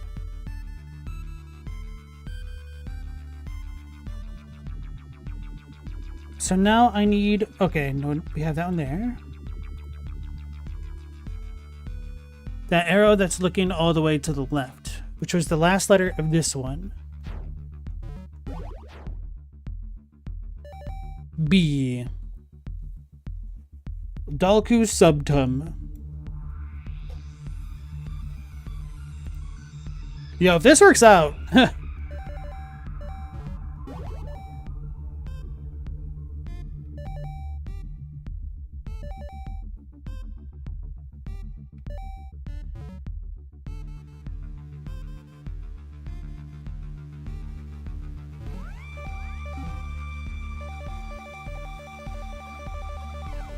Dull. Who? Sub. Ha ha ha ha ha ha! Bro, I am proud of myself for figuring that one out. Holy crap. Thank you guys for talking about comparing it to the Sojourn that we kind of already have access to. Didn't want to do it. I was in denial. But it was indeed necessary. Yeah, it's like the Albed Codex. They're global. Too bad I don't remember any Albed. I guess we could reset the counter there, Stella. Of the number of streams since Final Fantasy X got brought up. I should look into the localization for Albed. Like, what was it like in Japanese? Because that is a crazy thing for them to try to localize. A cipher between languages, but it also has to be somewhat intelligible sounding in the target language. It's madness. Orbital discharge. Clings to and travels along any surface it hits. Ah.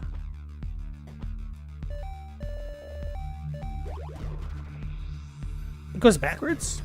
No. Yes? Does it alternate?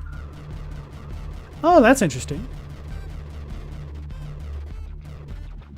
This could definitely use the range elongator. Alright, let's look at the map to see if we got another symbol on it. We did! Okay, so I'm assuming this is for all of the secret areas, but not all the secret items.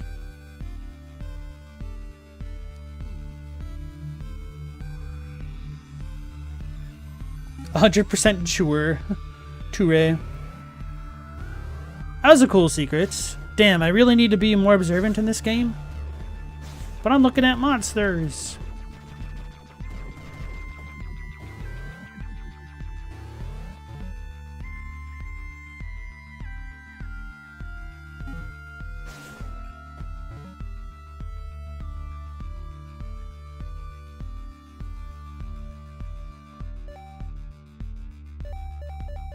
I'm assuming that area is cleared out. I'm going to assume that the green is for items and the purpley one, pink one, is for location.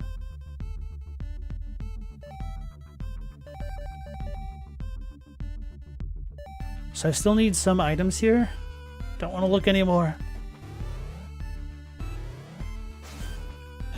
I know what to look for now. I need those symbols in all the other rooms? I hope not, man.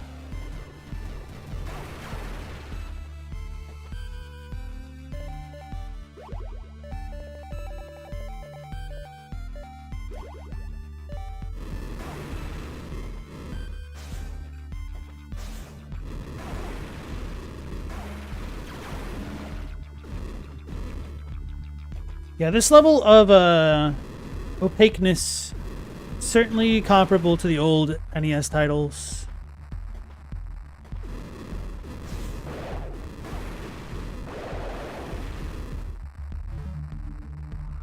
Where else should I go? I don't know, man. I think I'll just go all the way down. But no. I should try to clear out this entire area. This track is called Trace Awakens.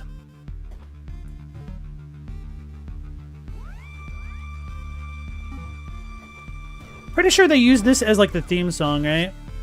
Does that make sense? Or maybe it's not actually the theme song, but it has the leitmotif. I would say in the synthesizer, but it's all synth, isn't it? Except for the drum kit.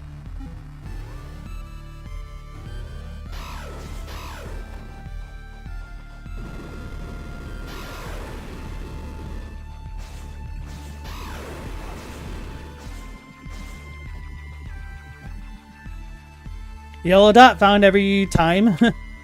Pink dot map complete. Okay, that's kind of what I thought. I was tempted to look it up, but just didn't want to take away from the stream time. The game does tell you when you're missing something. Yeah.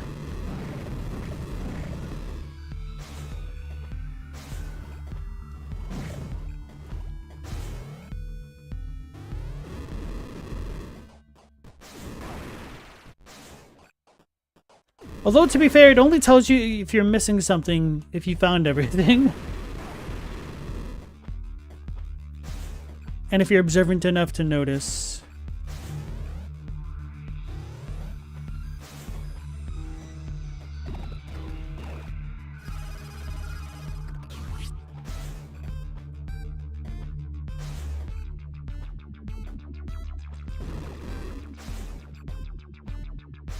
I'm trying to look at rooms for random letters and crap.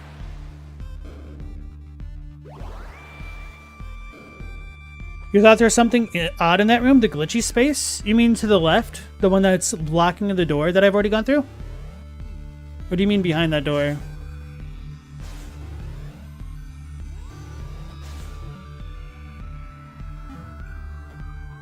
Wait, which room?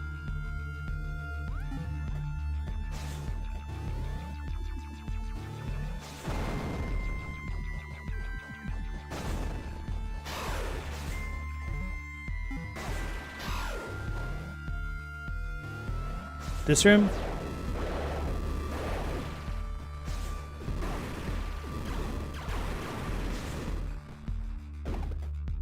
The area where the red bar glitched. I've not paid enough attention to my red bar. No, you told me.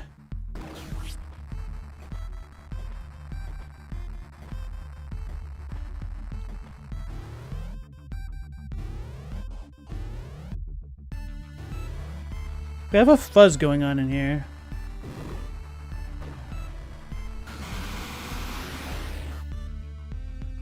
Alright, the fuzz comes from that.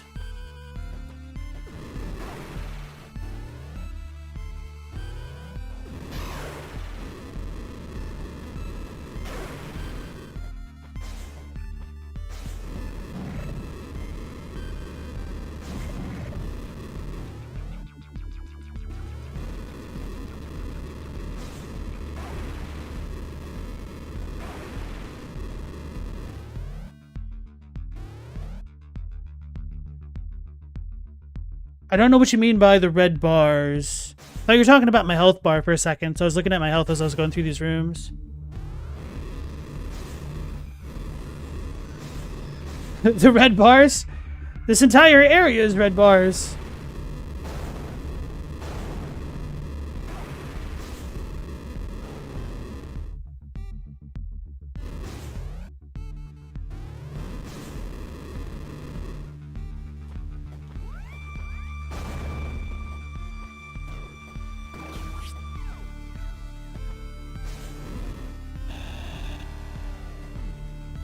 The long area.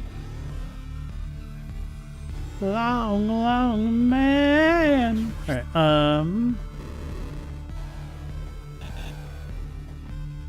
we fought Talal here, I think.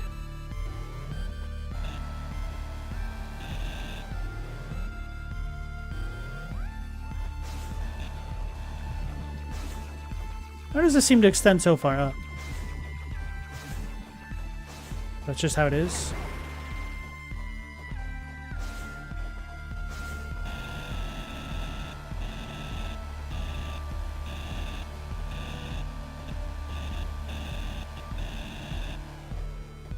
Oh well. To my left? Okay. You might be delayed. I will stand here. Alright, if you want to give me directions from the save room, I'm assuming you're saying to the left of that.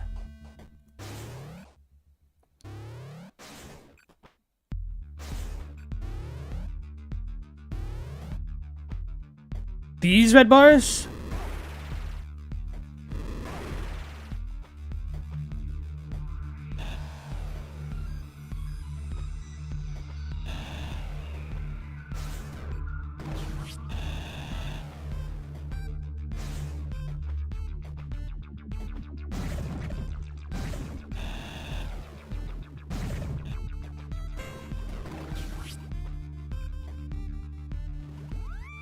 There's the room right here. This one? The one with the snails crawling on the blood vial things?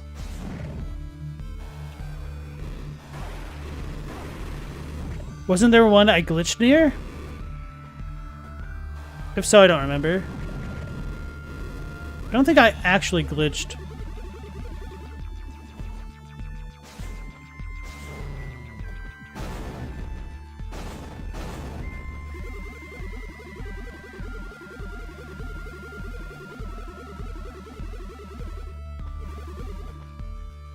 It extends through this. Weird.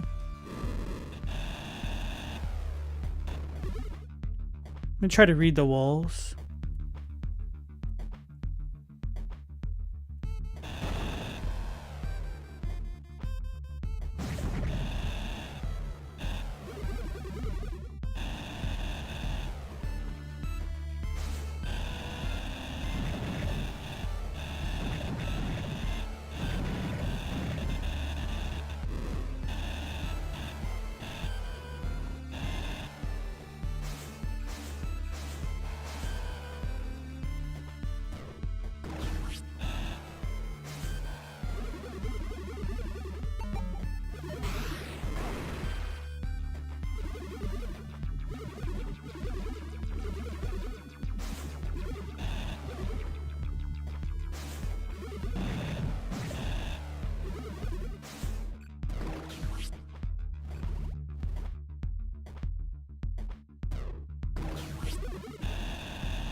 I'm not sure what I asked the next. Up top. There were words up north?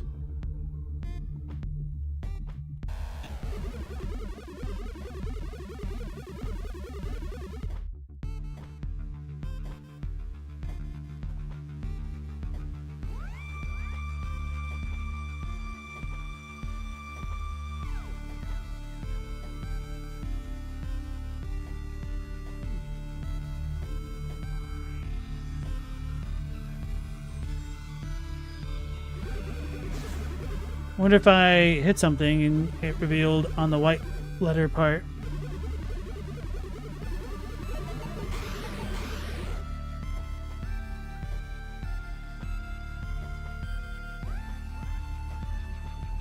Bro, if there's a secret in the parallax, I'm going to lose my mind. No, it doesn't seem like it.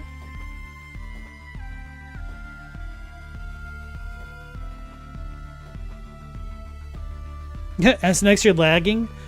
Try playing at double speed and then it might catch up properly.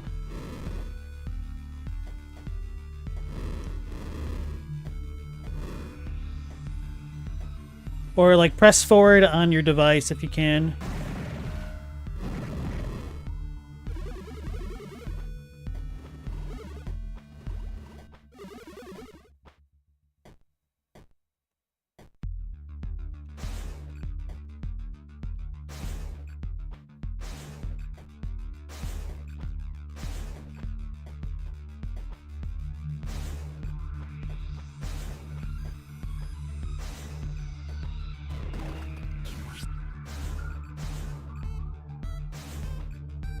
I'm not so sure.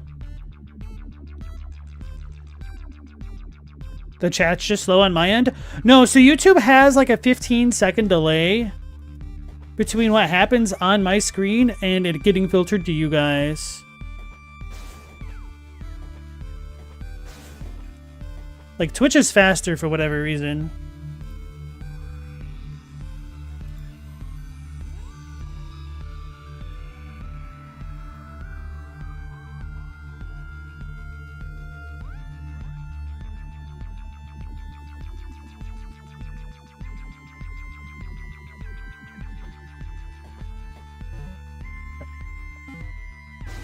Let's go back in this room.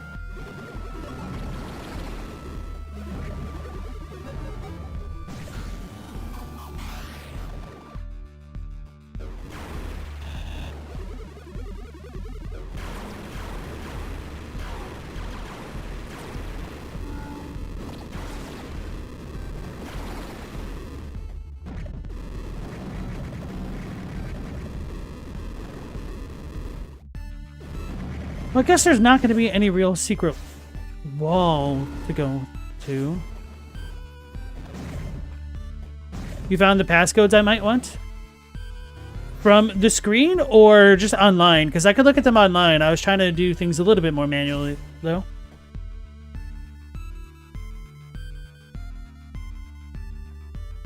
Global, you would have jokingly considered joining Twitch, but my ability to remember what was said 30 seconds ago is actually impressive. Much better than your ability to do the same. Wait, what do you mean? So, chat for me is live, but for you guys, it's technically delayed by like 15 seconds.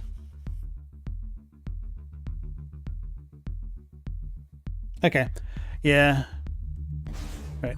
That's pretty much what I was going to do as well as next. Just look at what passcodes I haven't discovered and figure out where they lead. But that's not really going to help me find the rest of the items that I'm missing, I don't think.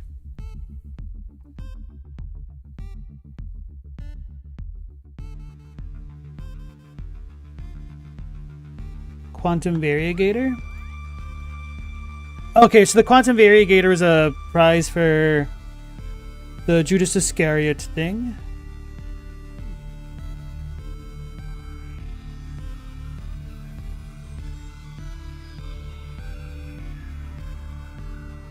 Wait, am I missing passwords? Dalku Subtum got that.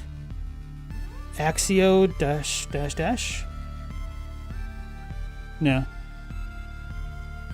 That's not it. But it looks like I have all of the passwords. Oh, wait, parametric passcodes? Wait, what are these? Oh, they're cheats.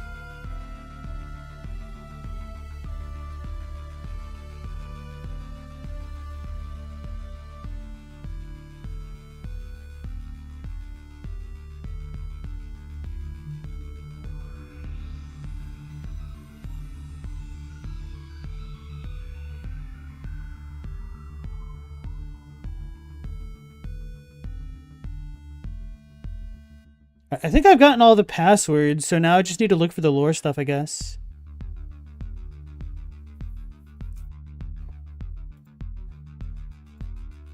Asenex, what passwords do you think I'm missing?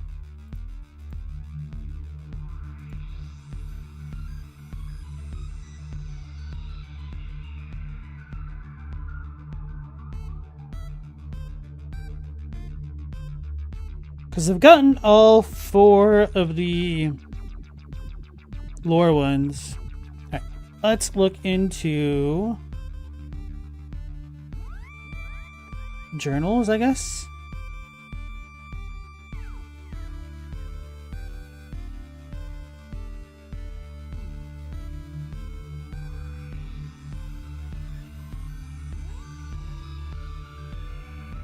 Notes.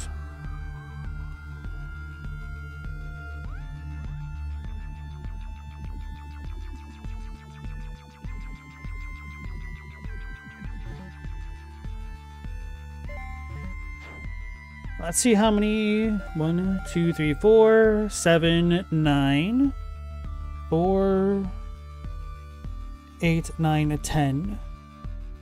So I think we're missing Trace. Yeah, okay.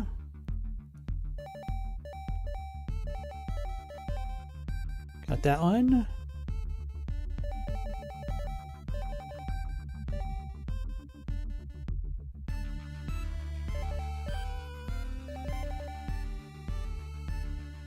So let's look that one up.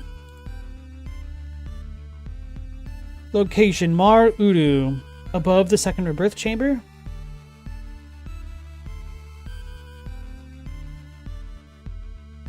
The shaft directly under Athetos. Alright, we could leave that one for later. I'll just leave that in a different tab. Alright, so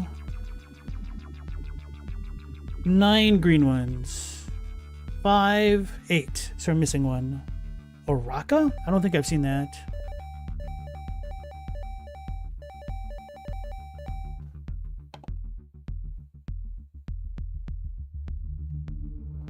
And then 8 clay ones. We have 7.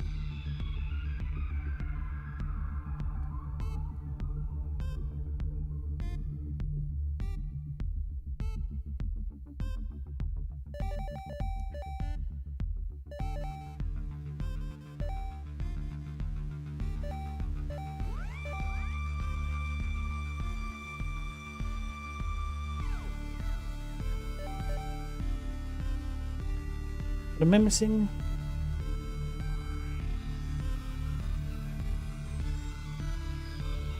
Security notice?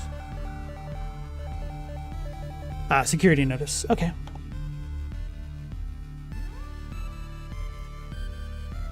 Alright, so we are missing 1, 2, 3 journal entries. One is underneath the final boss. Perhaps. This is far across from the far left save room in Eden. Eden's on the bottom, I think.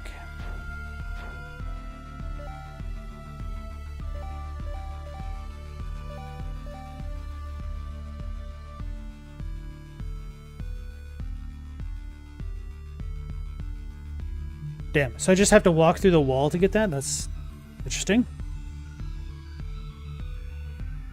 I guess it has been a while. I did want to double check the top left of Eden, but I didn't get to it. Now, security notice is by Z under the boss foyer.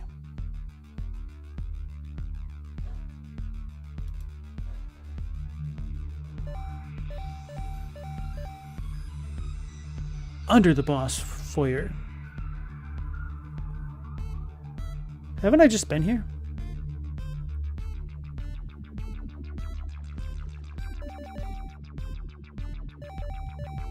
So I guess we'll go here first and then down. Where am I now? There. Let's go all the way down a lot.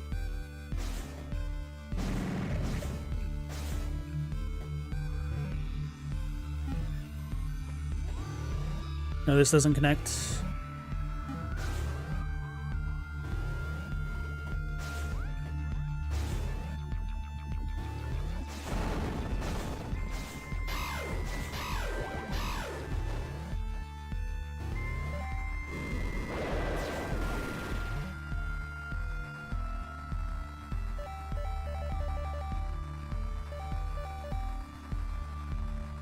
Ah, screw it. We'll just go this way. Hopefully it's not too slow. Because I need to be backtracking if I took the mollusk anyway.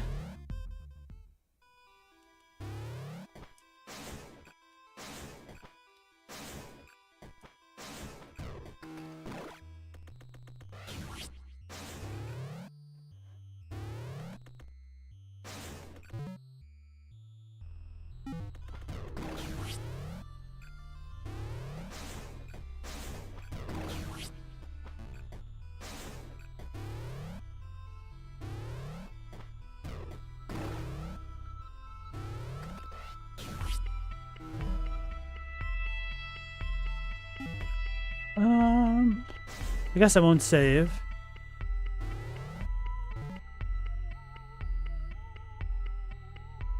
Oh wait, no, I should save because then it'll bring me under where I need to go. Okay.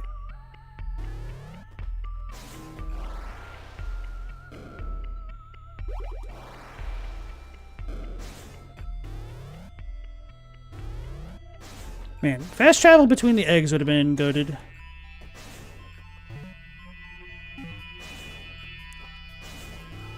Welcome back without horns. Did we find anything cool? We found out that I've missed 1, 2, 3 journal entries, so we're trying to go back and get them all now.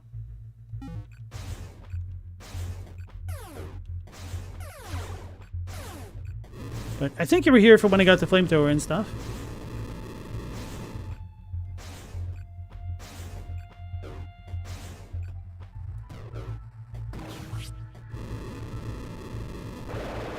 Wait, what am I doing? We just do this.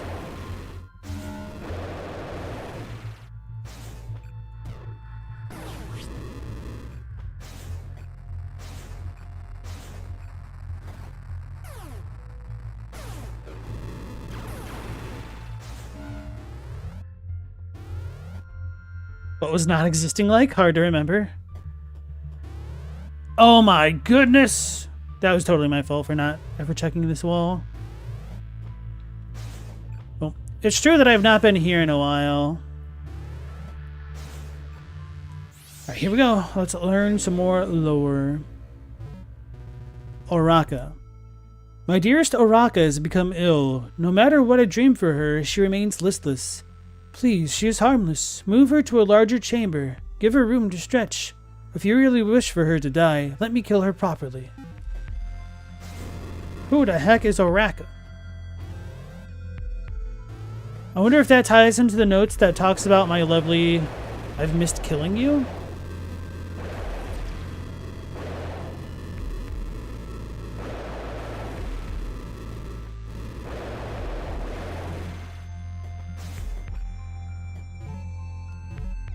So we still have not found all of the rooms here, I guess. So I should be checking.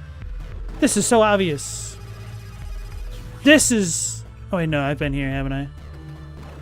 Yeah, this is how we got up. Oh, but I forgot that there's a power-up over here.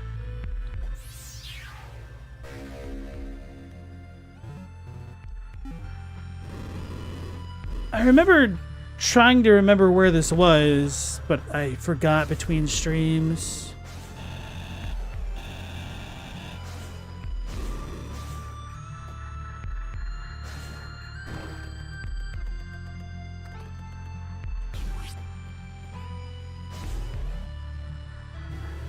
You can't wait for the lore video on this one?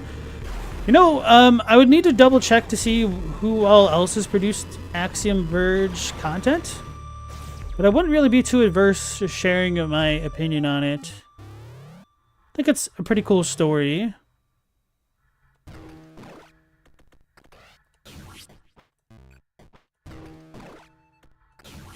I could have just dashed through that wall, huh?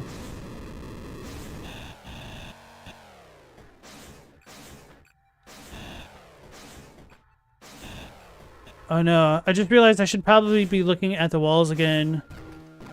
Maybe we'll have... No, we don't have any more passwords that I need to worry about. I did know that much. Alright, Robbie, you have a good night. Take care.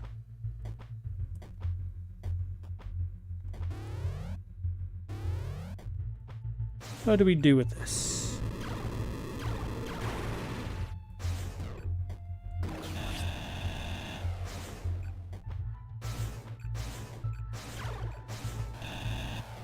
This is where we got the warper thingy, so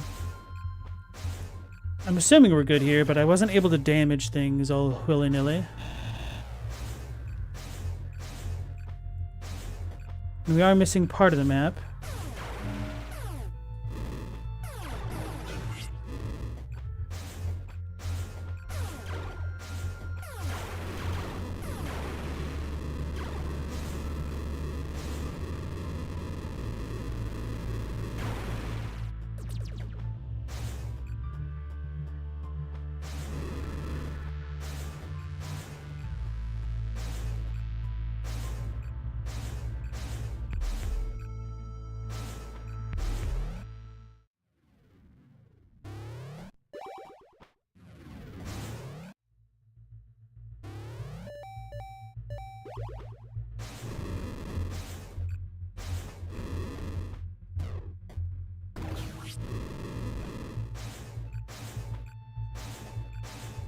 This is where we fought that very annoying bee.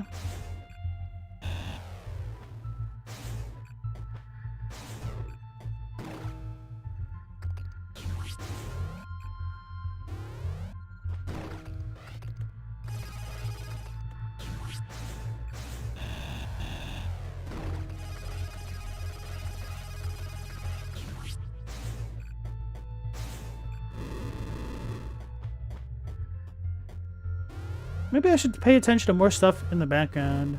I guess this is more like space. We are higher up.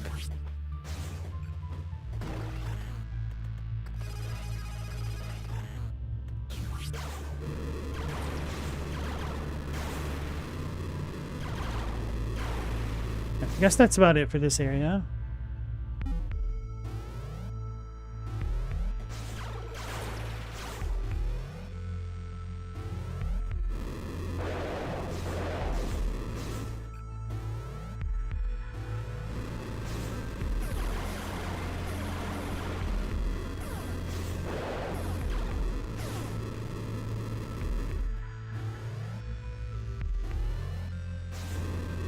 Wait, did I ever get down there? I guess I must have.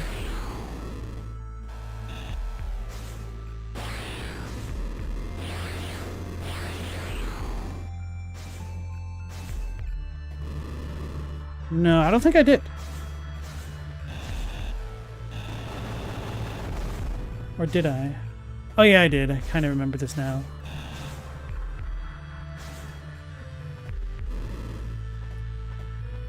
Don't remember getting to that door.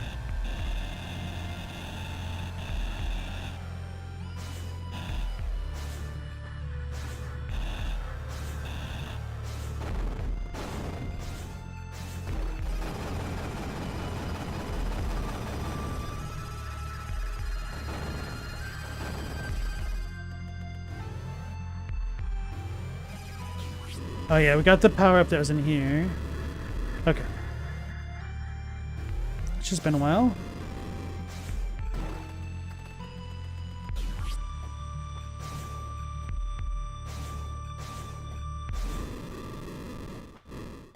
So now we just go down into the right.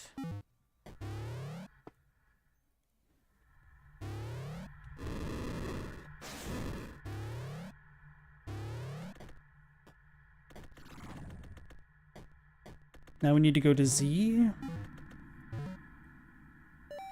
and enter the boss room.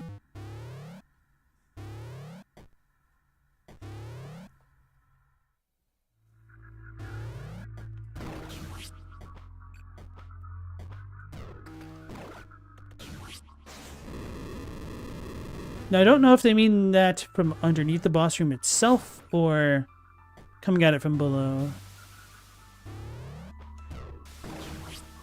Oh, is this the acid pool boss room? I think it might be.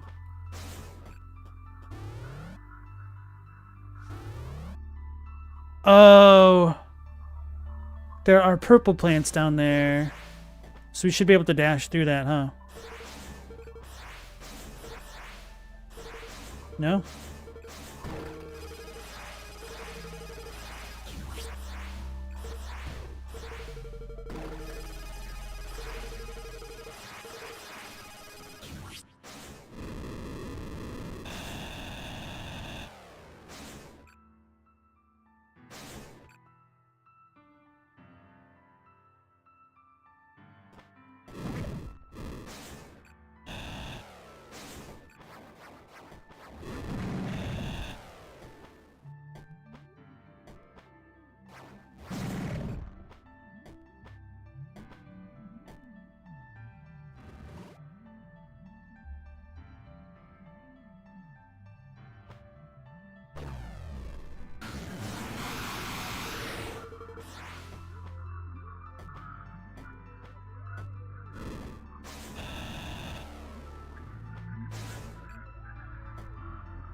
Got the power up that was up there.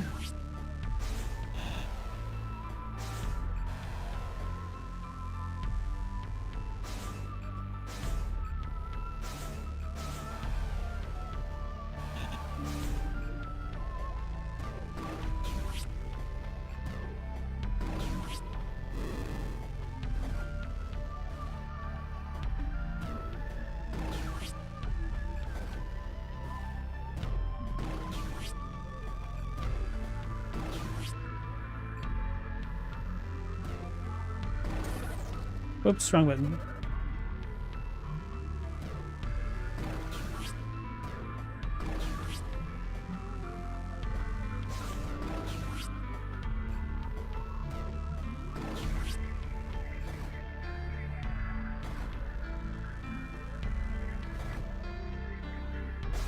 Alright, couldn't jump into that. Not that I think it really mattered.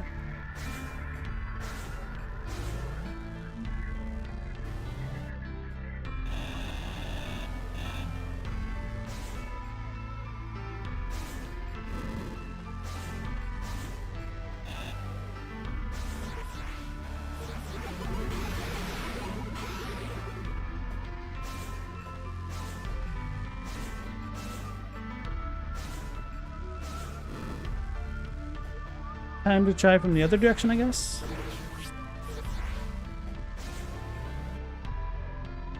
And then if this doesn't work, I will resort to the guide.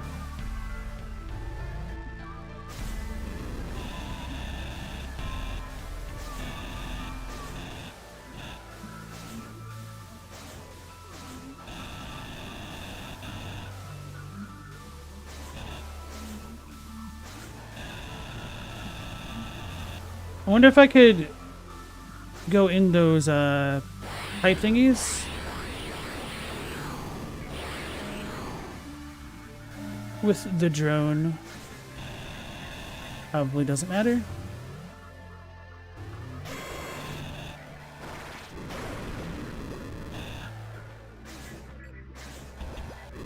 I wonder if the bubbles indicate anything.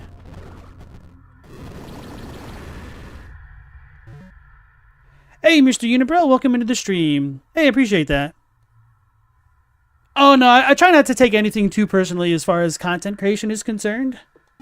It's because it's kind of the nature of the game of putting yourself out in a public platform and whatnot. Why is it all glowy up there? But thanks for dropping by. I appreciate that. All right, Ask Next, you have a good night. Take care.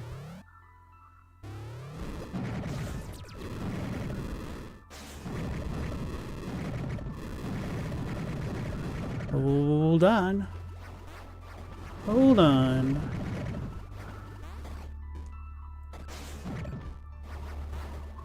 Question is, can we jump up into that? Wait, can we glitch this dude? Whoops, not like that at least.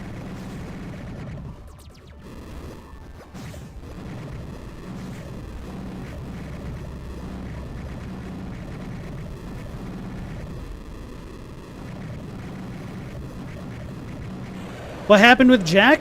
He made a video watching or reacting to me react to his video that he asked me to react to. He thought that somebody else on Discord was me that was talking crap behind his back, but I wasn't. But Jack and I have a bit of a history where I don't agree with the way that I see him approaching lore. And I guess those differences got to him, unfortunately. And so, I guess there's a bit of bad blood with that, but I told him, like, really not meant to be bad blood. I just, he's got a bit of his information crossed in terms of, like, who he thought I was on Discord, which is kind of funny. But, yeah, beyond that, I can't really say. It was a little bit weird.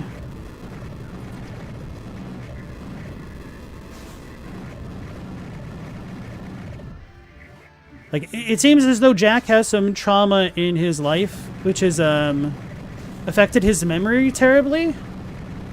And I wonder if his memory is still impacted a little bit, and that's making him remember things in a way that's a little bit different than I think what really happened. Sorry, I'm a little bit distracted because I see the bombs at the top, so I guess it's just from popping the bubbles that we got those bombs, because this bomb confused me.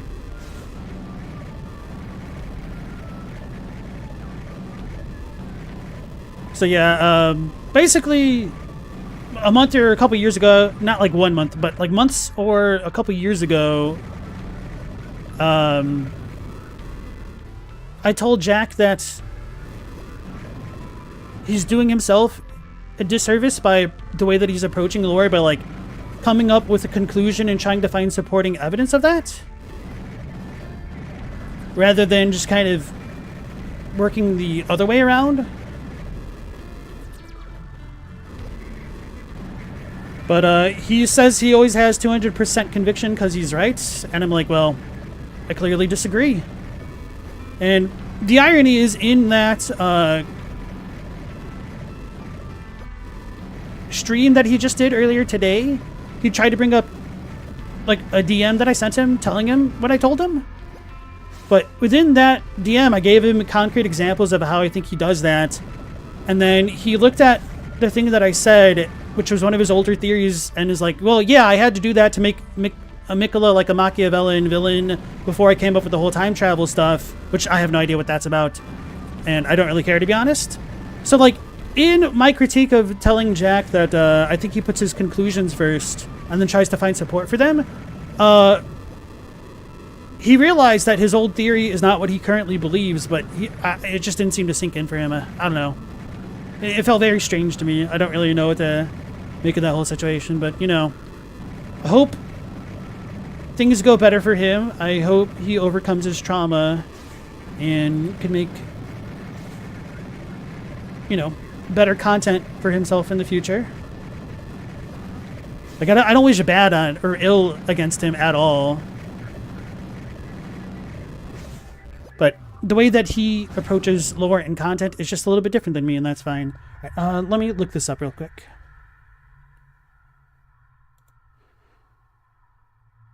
Drill the roof blocks above the yellow tube worm? What the hell is that? Wait, I have to drill?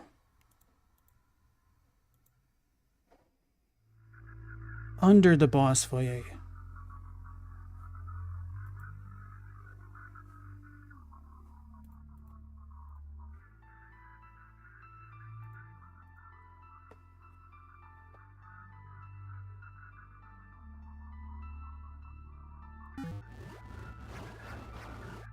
I don't think it's this room then.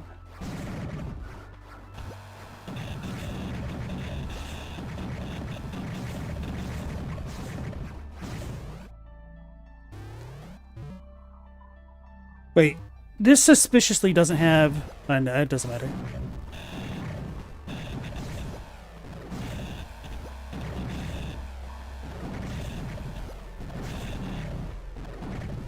This can't be right.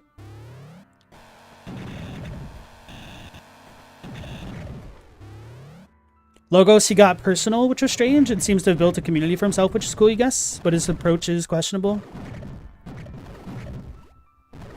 The yellow tube room? It said the...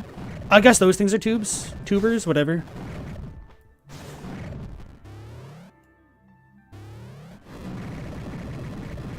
This dude is not the tuber that they were talking about, so it has to be further to the left.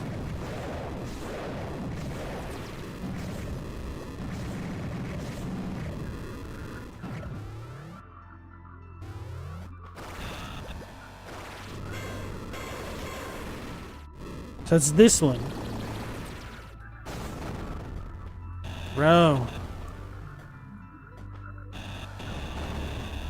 That's rough.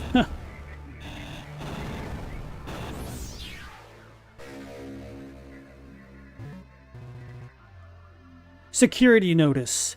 The intruder who commandeered the Storm Talisman is suspected of releasing a plague. Storm Talisman? Attempts to negotiate with the intruder have failed, as has the use of force. Evacuation has been thwarted by the storm itself.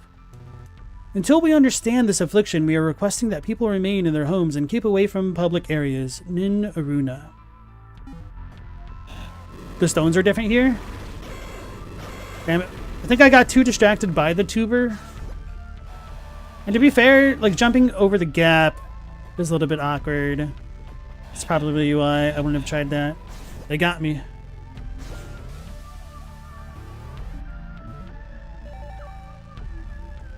Hello, Ghost, you came for funny and cool lore videos, not in real life baggage, what you're saying. I mean, yes. Unfortunately, like, you never know how personally people hold that kind of thing. So, well, one thing might not resonate with you. That doesn't mean that it's not a big deal to somebody else. And you just never know what somebody is going through. And I did not know what Jack was going through or what he'd been through. And, so the things that were very personal to him just didn't really matter to me that much. But it's not like I ignored what he was saying or anything out of malice. It's just not everything resonates with everybody else, and if you take it personally, you're probably gonna end up having a rough time on YouTube when you seek like critical feedback for videos and stuff, or even if you just put anything in public, there's always the offhanded chance that somebody else will see it and not enjoy it or not take things the way that you intended, which is part of like why I look at the Japanese to English translation so much.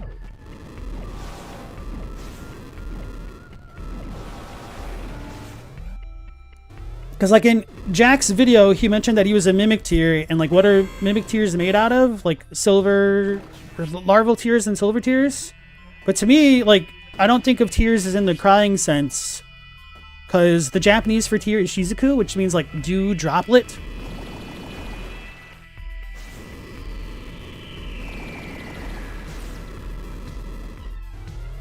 And can't always convey intent with things like that.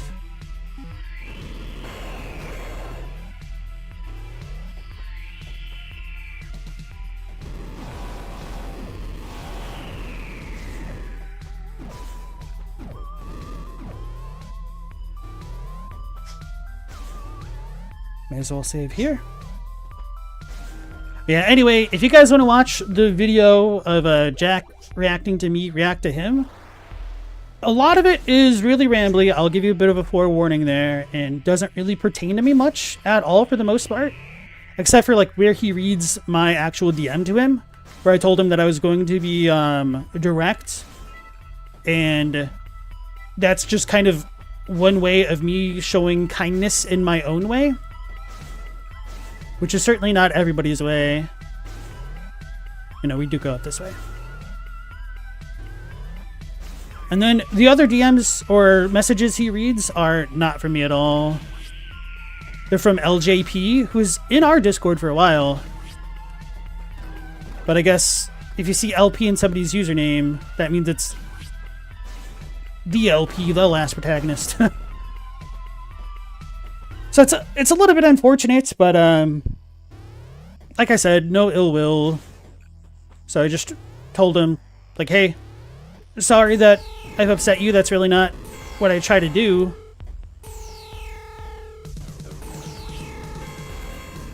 So a little bit sad about that, but the past is in the past.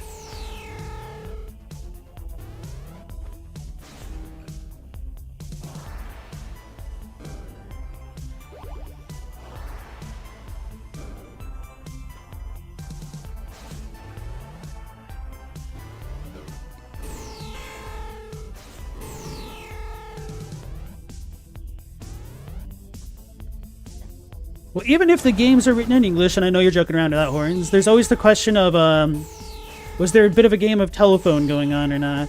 Oh, wait. Where is this one at? Up towards the... Oh, right. Underneath the boss room.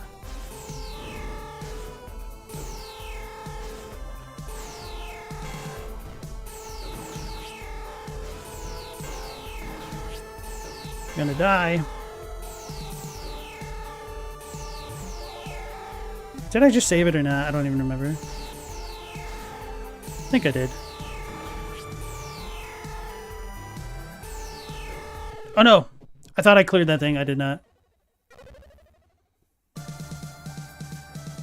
At some point, it becomes a bit of a LARP. We're the followers of Mikla and Godwin. I'm just like the Omen. I'm oppressed is always weird to see on his Discord. I wasn't actually in his Discord server, but I know he does like some Purple Prose type YouTube videos where he role plays as the Black Swordsman, which is cool. Like, I definitely think that there's a place for that style of content out there on YouTube, and I'm sure a lot of people will get a kick out of something like that. But when it comes to discussing lore, I wouldn't try to say that that's like a lore video where you should watch that in as a means to understand somebody's theories.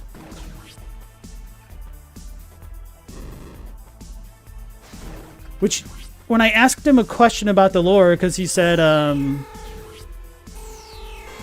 to bring all challenges to him, I took him at his word. And I was trying to understand his position on things and like what he thought.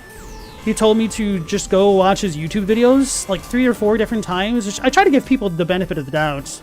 But after he told me to watch the one where he's like LARPing as the Black Swordsman, and I'm just trying to get like a pretty quick, concise answer to his opinion on things, and I'm not going to get that in like a 2-hour LARPing video, I got really annoyed.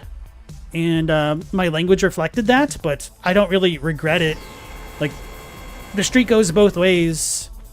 If you want people to be considerate of your feelings, you should also be kind of considerate of theirs. And I felt like I was being given the runaround quite a lot there. And it just rubbed me the wrong way. Which I haven't talked about it because I don't really care for drama. Like, it's not very productive. So, like, I've hinted at things not being particularly good between he and I in the past, but I wasn't about to air anything because it didn't really matter.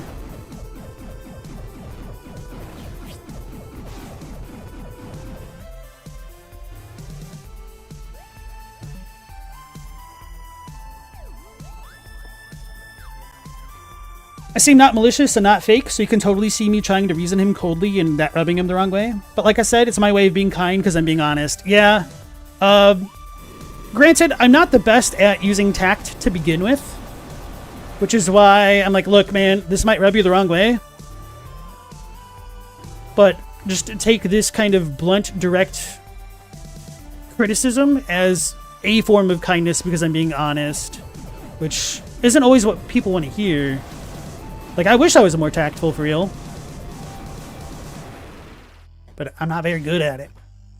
Hey, what is this? Nothing.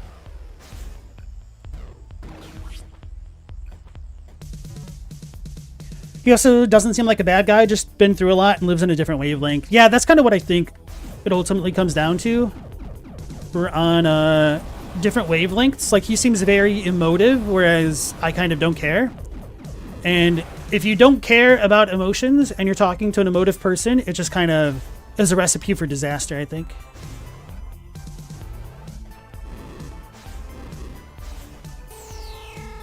But just to give a bit of context, so I don't seem so completely cold about that, part of the reason why I tend to disassociate with emotions like that so much is because my family, like my grandma was a big guilt tripper, and I saw how much that like messed with my mom and stuff and my sister.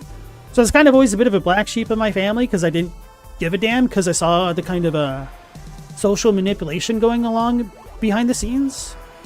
And so I have a very low patience or tolerance for that kind of thing, which isn't to say that Jack is doing it, but emotions in general, like that, you can go through these walls. I didn't realize. When they're used that way, just are something that I just kind of deliberately cast aside for the most part.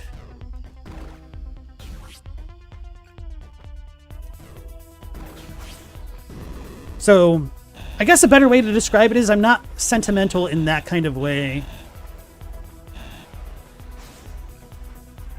So if I can go through these ones, I could go through the top one as well, huh? Catholic grandma? Yep.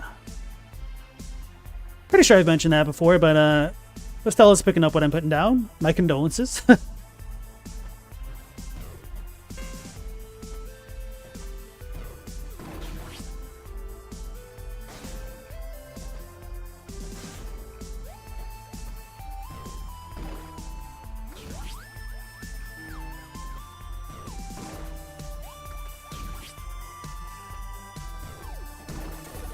Oh, have to hit triangle. LP Irish or Italian confirmed? No comment. Neither confirm nor deny.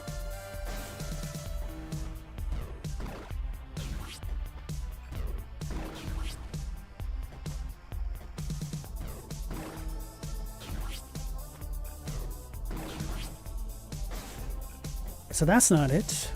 We'll have to figure it out.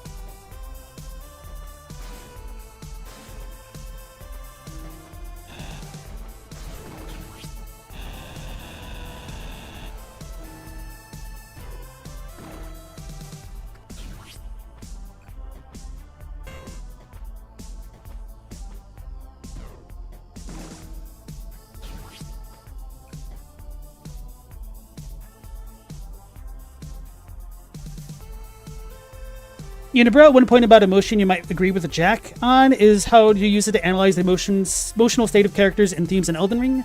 Empathy can help get inside a character's head in some cases. Oh yeah, absolutely. However,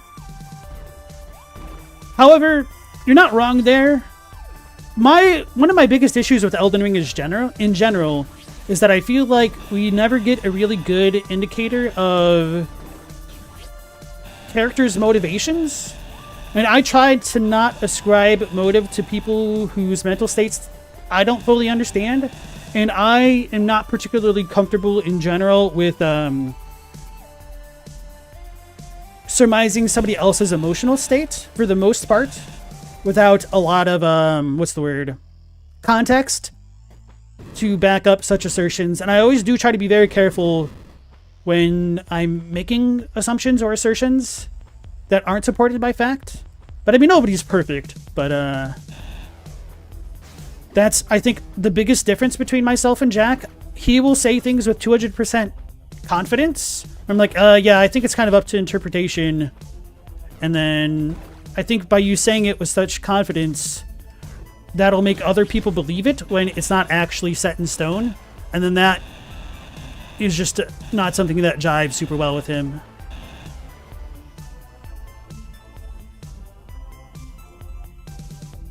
Last Bambino.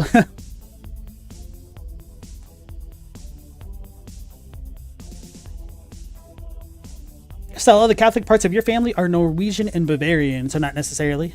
Ah. I guess I don't know enough about any perceived differences in the Catholics that are from different countries, huh?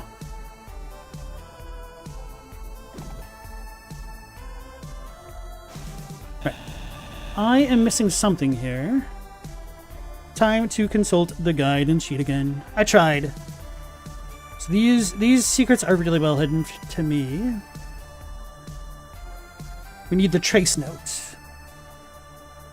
Above the second rebirth chamber? Left wall of the room with the vertical door. The shaft directly underneath Athos. Okay, so it's not in this room. It's above this room.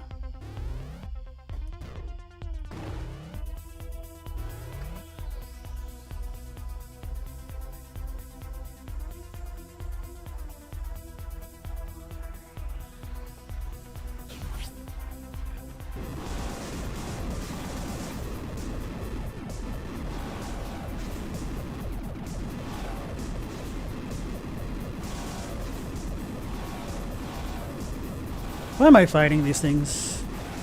What is my problem? I shouldn't have done that.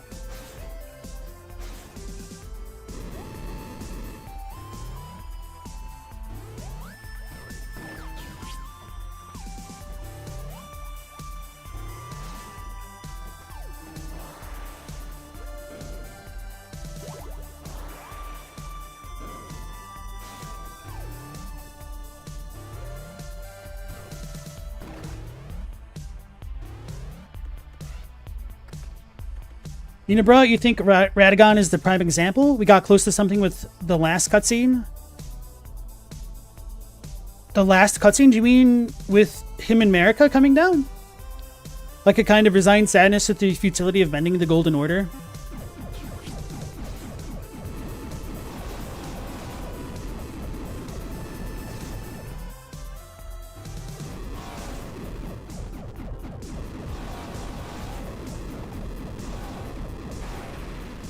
Yeah, that much doesn't, like, seem like a stretch to me. But part of what I mean with, like, the understanding the emotional states of the characters, I feel like Renala's a really hard one to figure out, because I don't know how much she was there by the time of the shattering. Like, she could have already been an absentee mother by that point, for all I know. So it's kind of hard to say whether or not I know the grief of losing Ronnie affected her. Which it very well could have. I'm not against that kind of theory at all. It's just, I don't think it's that cut and dry.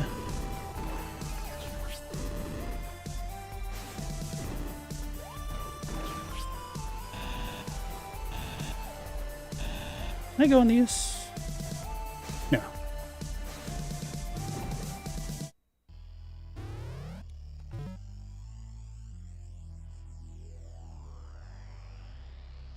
Stella, Elden Ring's lore never grabbed you as much as Dark Souls or Bloodborne, to be honest. It's weird, because there's like a lot of really cool themes and stuff in Elden Ring that I do enjoy. But I know what you mean. Like, there's a lot of content, but I feel like a lot of it isn't that substantive, which Dark Souls definitely has that problem to a degree. But I feel like in some ways its world building was a little bit more conducive to that kind of storytelling. At least with Dark Souls 1. Actually, even 2 is pretty good, at least on a character level. Yeah, I actually think Dark Souls 2 is probably the best in terms of communicating how people are feeling in the game world, if you want to try to understand their emotive state. But maybe that's mostly because I think about Lucatiel and trying to go hollow. That was kind of a fluke that I just did. Like, I knew about it, but I was just kind of pressing it.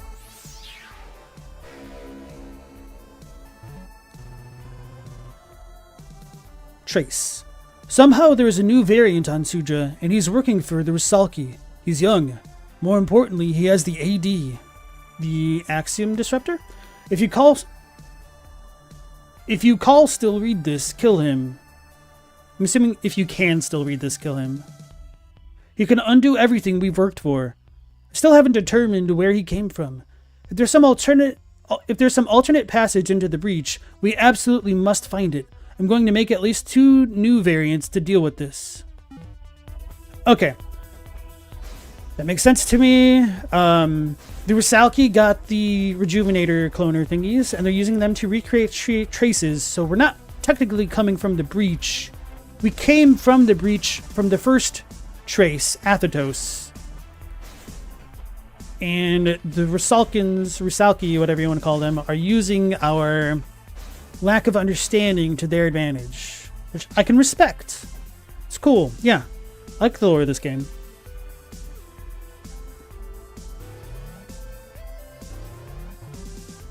If she cares so much about her children, why did all of them leave her to rot in the academy? I mean, that could be a post-shadowing thing when they get overcome with a craving, a lust for power, but yeah, there's always so many questions that are left unanswered with Elden Ring, which I just feel like if we understood the characters a little bit more, I could piece a picture together that would be more amenable to my understanding of things, I guess.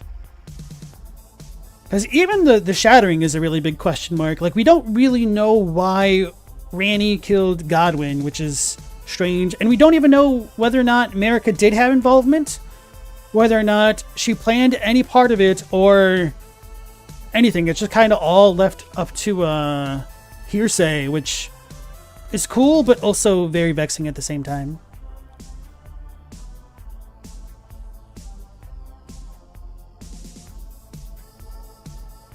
global, DS1 and 2 were very solid. 3 was a bit contrived, but still good. Yeah, I feel like 3's strengths were also its biggest weaknesses. It's too streamlined. Elden Ring might have been spread out, very spread out, but you're always amazed that they created a world complete with prehistory and geological strata. Yeah, I think the in-game archaeology of FromSoft games is extremely commendable. I like it a lot. You think about what it could have been in the Titan Graves content? Sekiro Doobie did a video exploring what little of it there is, yeah. Unibrow, understanding many characters seems more interpretive, and getting inside a character's head, which Jack specializes in compared to Dark Souls, where characters are very matter-of-factly understandable. Yeah, but that's the thing, though. Is it actually understandable, or is it just an interpretation? And I think Jack is doing interpretive work, and he does like to present it as incontrovertible fact at times, which puts him in hot water with me and how I present the lore. Because if you ever go back and change your opinion on something, but nobody knows about that, the fact that you've worded things so strongly, if they don't watch all of the rest of your content, it's just kind of out there, and it kind of pollutes, for lack of a better word, some of the discussions that we can have around certain topics, unfortunately. Which isn't to say like any one content creator has such a hold over the lore that they like irreparably alter how people perceive things. But with that being said, stuff like that does kind of happen when people do take some content creators' words at face value and kind of treat it like gospel. And for me, this might make some people upset, but whatever. One example of that would be with what happened in the case of Bloodborne and Redgrave's interpretation of it with the Pale Blood Hunt. Like, I don't really have anything against Redgrave. I think a lot of the conclusions that he came to were very, very wrong and completely contradicted by what we got in the game. But because he had written kind of like a first novel-length commentary about the lore, people took him at face value, particularly because in the first part of the Pale Blood Hunt, he's like, okay, these are just the facts of the game, and then I'll give you my interpretation later. But in the quote-unquote factoid section, he totally puts interpretive work and things that have absolutely no connection to the text of the game.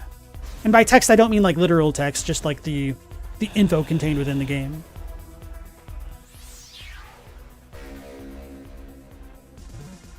So that's kind of why I'm a stickler about things like that. Randy killed Godwin as a prank. The camera was right there. That's true. But wait, no, Ronnie wasn't there at all. It was the Black Knives. Ronnie just timed it so that she would die at the same time somehow. Still, world building wise, you think Elden Ring doesn't quite stick the landing? It's mostly solid, but where it's not, it really isn't. I might agree with you. I wonder if there's any examples of that like you'd like to expand upon, though.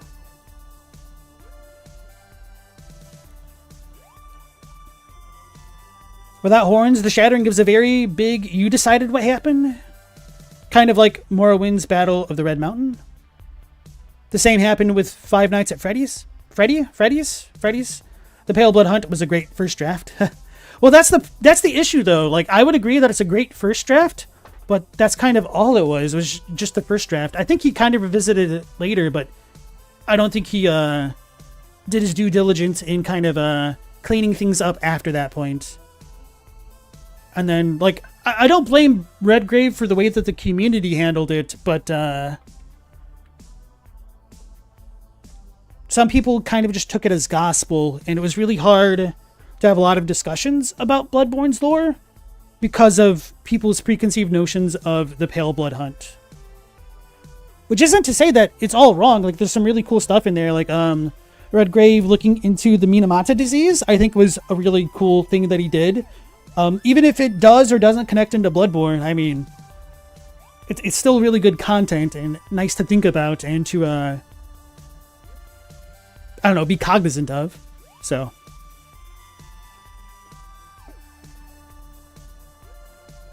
Can't we all just get along? A long stick and beat the crap out of each other with it? That's what we're doing. All right. Reverse Slicer. Spins through the air, then reverses direction. It's a boomerang. Let's see. Oh, it goes through walls? This might be really good against the boss.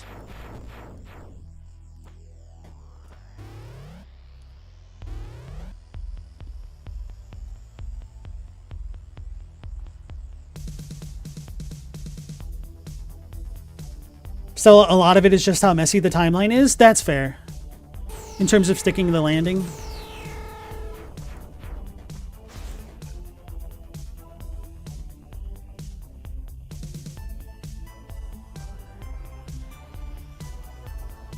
Unibra, you never heard until Jack's stream his speculation on Miyazaki's frequent use of Berserker references being indicative of Miyazaki having personal trauma. So I'm a little bit jaded. And while I will not discount that possibility, I'm still a little bit,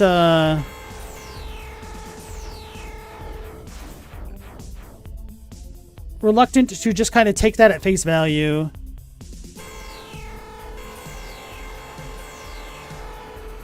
Like, there's a kind of a meme, I don't know how true this is, that's like,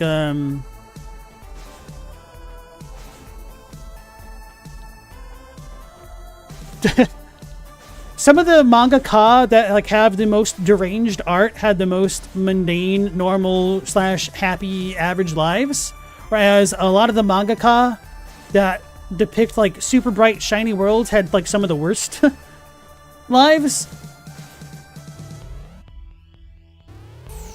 And I don't know how much of a grain of truth there is in that, but if that's true. And I think another thing about the FromSoft games and the way that people approach analyzing them at times is I do think there might be a little bit of an over extension of attributing everything to Miyazaki when it really is quite often a group / collective effort to make the games the way that they do. Like in that stream, Jack was talking about the colors of Renala's robes and them being similar to, I think, Catelyn Stark's or something in A Song of Ice and Fire. I don't really remember.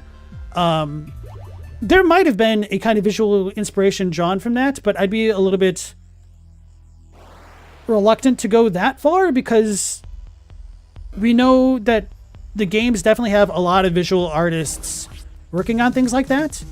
And with some of the previous interviews,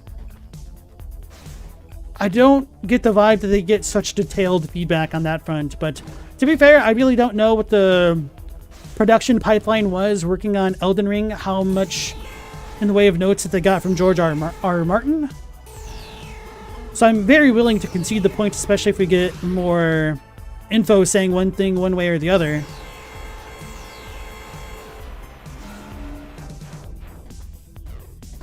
But I just don't like having all my eggs in one basket when it's all based on speculation.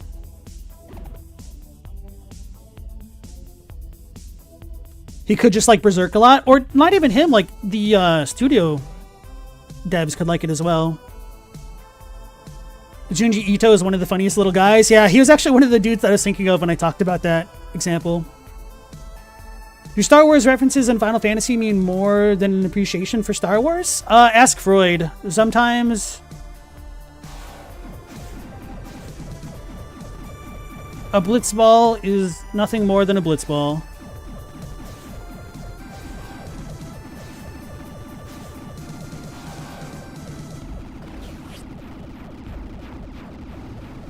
Wait, how does this work going this way?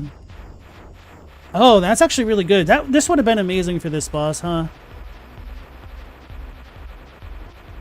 Maybe not like amazing, but it would have been good. Alright, so we got that note. I was going to go back up to the boss room. I don't know if there's other endings or not, though. Alright, so we've explored this place in terms of maps fully. So we're missing 2 rooms in Ukina and Eden. Wait, how are we missing so many rooms?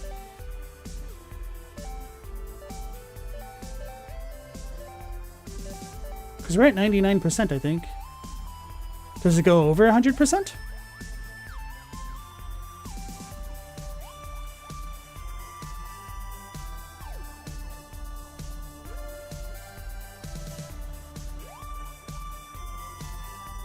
Without warrants, if Miyazaki is bringing in any sort of personal trauma into the works, you'd look into the babies and familial issues his games have that other FromSoft games don't go into as hard.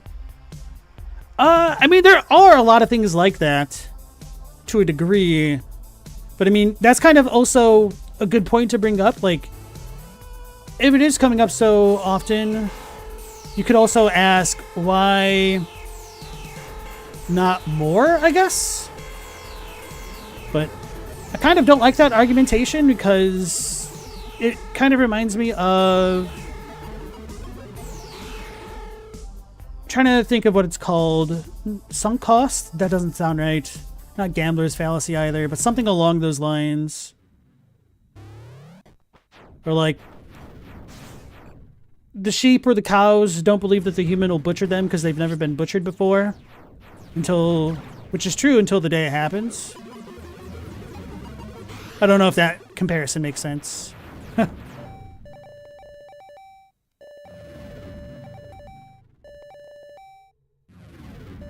Holy crap. Got so many more weapons tonight. Can't find what I was looking for. Once you read the books, you have a good idea of how much was borrowed from Gurm. Specific details like nose or eye color could just be coincidences. Chadwick, after a while, making references like that might be part of the style in and of itself. Final Fantasy Biggs and Wedge are not expected characters in Final Fantasy games, or they're now expected characters in Final Fantasy games. The original inclusion was by all accounts just for fun. True. Unibro, you understand people comparing Bran and Mikola? Exactly.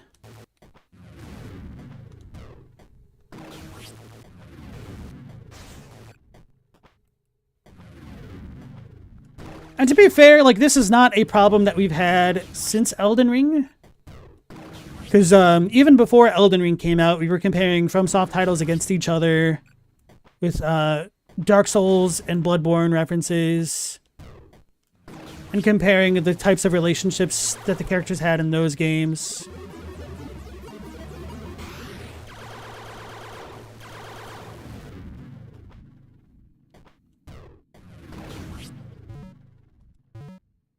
There's another save up there, okay.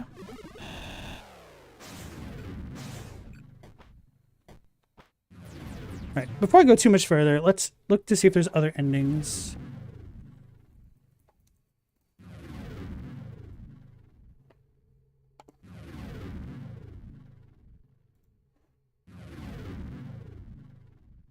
There's 3. Finish the game with less than 80% items in over 4 hours, no extra scene. Finish the game with 80% or greater item completion, most of the extra scene. Finish the game under 4 hours, all of the extra scene.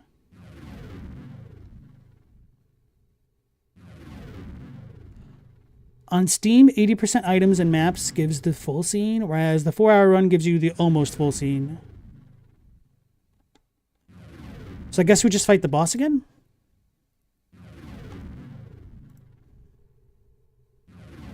Okay.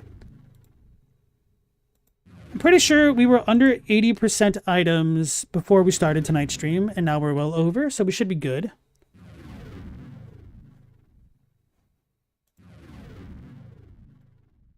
We've gotten as much lore as we can, I believe.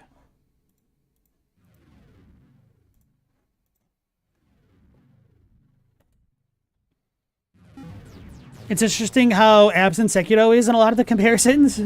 Oh man. that's another thing. Like, actually, Sekiro does a hell of a lot of world building for the franchises in the way that it treats stagnation a lot more, what's the word, explicitly than the previous titles.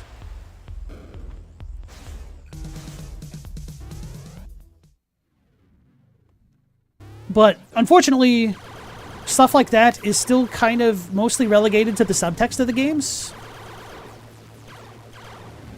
And it doesn't make too much of a difference whether people are aware of that or not, so.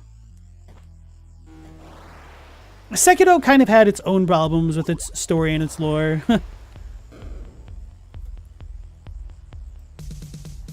But there's definitely a lot of crossovers as well.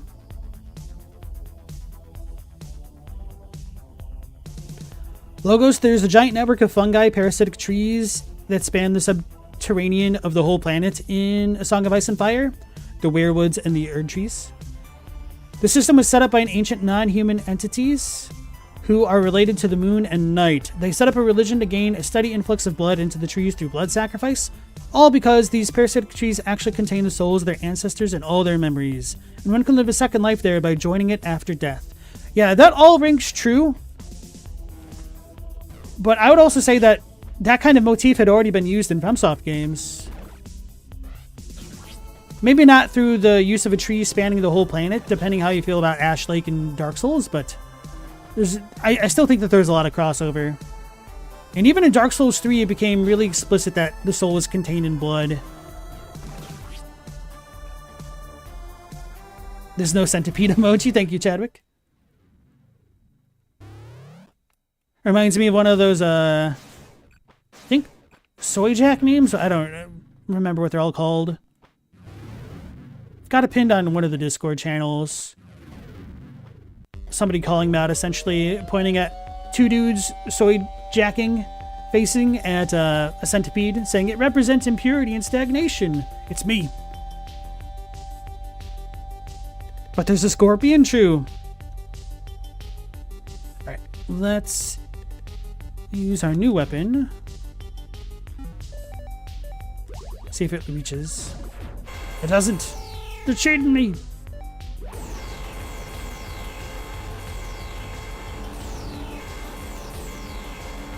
Oh, but jumping helps. Okay.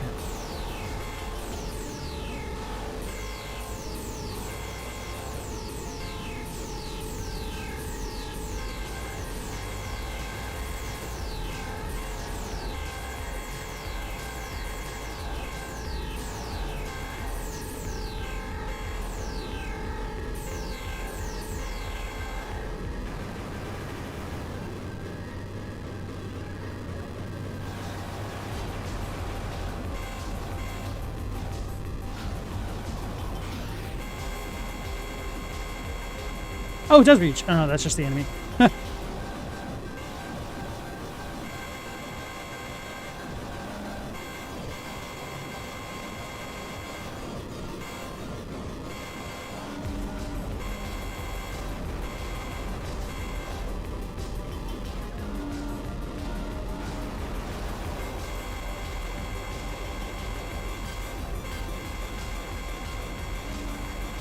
The flamethrower makes this fight a lot easier. Holy crap.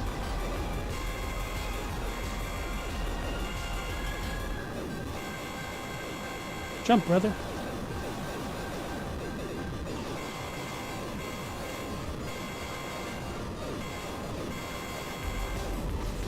Can we hurt her? No. So this is the breach attractor slash breach elevator, I guess? She got him! Don't do it! That's me! So, it appears I have lost. Elsinova! We did it! The breach is gone! I'm sorry, but there's one more thing I need to do. You're going to kill him, aren't you? He can't do anything now. Just leave him! Unfortunately, that's not the chance we can take. This was inevitable, Trace. Do not blame yourself. Athetos.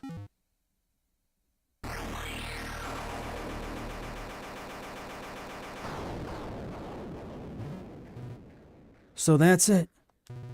I'll never know if... I mean... What if he could have been redeemed? Trace, you are not him. He chose wrongly, not you. But now it is time for you to go home. Go home? As the clone of a mass murderer?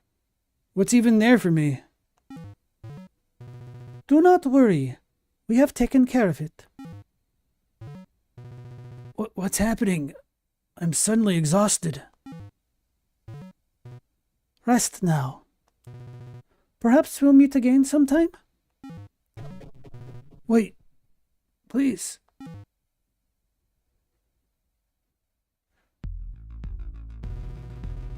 As for what happened next,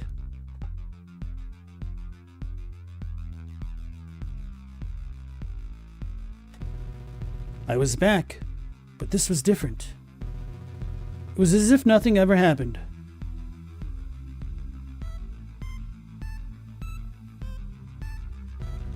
The laser lab had still collapsed, but I was uninjured, and nobody else seemed to think that was strange. I didn't stick around much longer. I tried to go back to my former life, but it felt wrong. I didn't know who I was anymore, or where I belonged.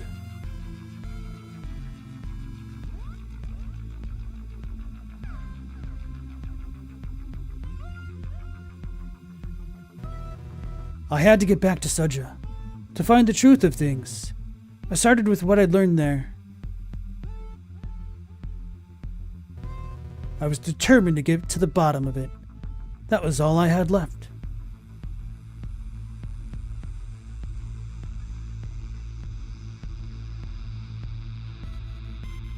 Axiom Verge.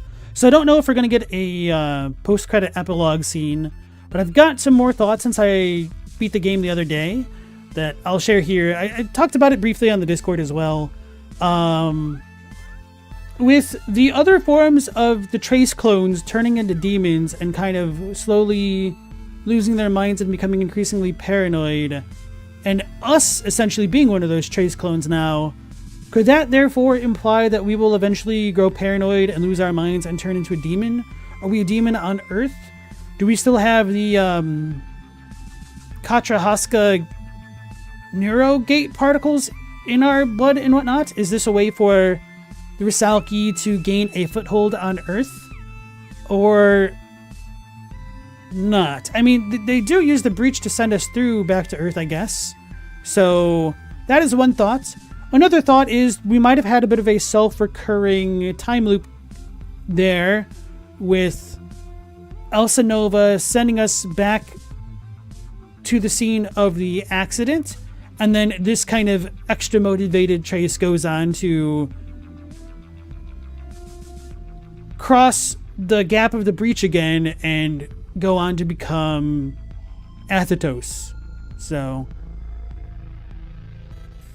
I guess time could potentially flow very differently in the Axiom Verge versus Earth, because otherwise it'd be very surprising that nobody seemed to really know what was going on with, or that nobody, like, that we got sent back to the Earth as we left it, essentially, as opposed to Earth time continuing on as well. And I guess a third option, which might be a plausible possibility considering that we're told essentially that our experience is an algorithm and that what we perceive effectively becomes reality, is that we might have the Decartesian devil in the form of the Rusalki effectively performing the brain in a vat experiment upon us, where Earth as we see it is essentially the Matrix, and we're trying to break free from the Matrix as well. So a lot of kind of interesting possibilities based on these endings, I guess. Or this ending, because this didn't seem different from what I got already. So, I don't know.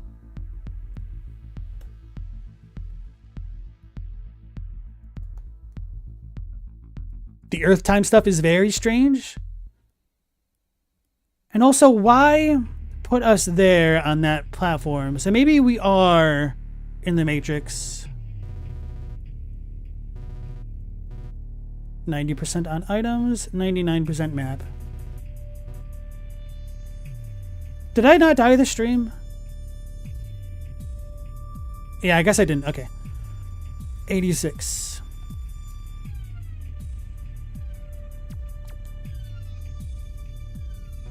Oh wait. I've almost got it. Just a bit more. Who's there?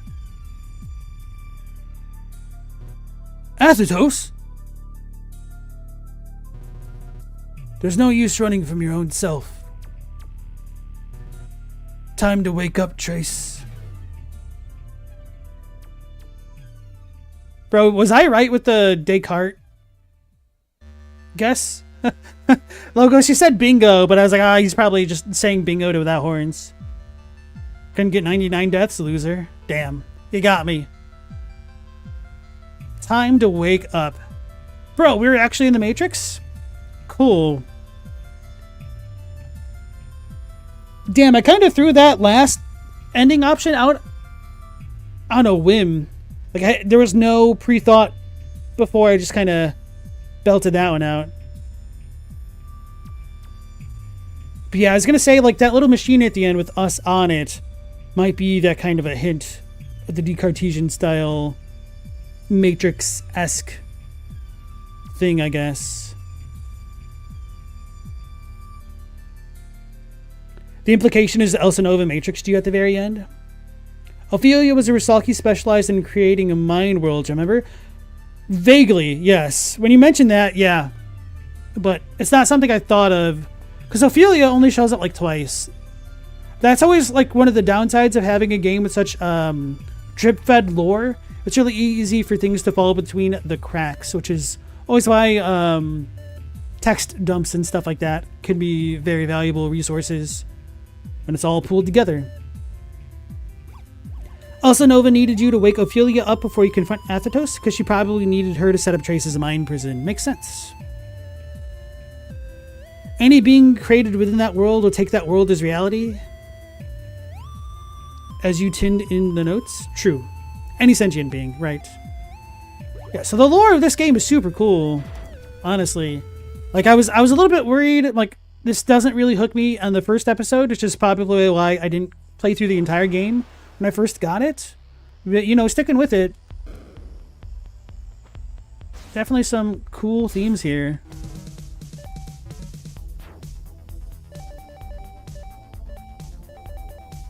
So we want the green ones, right?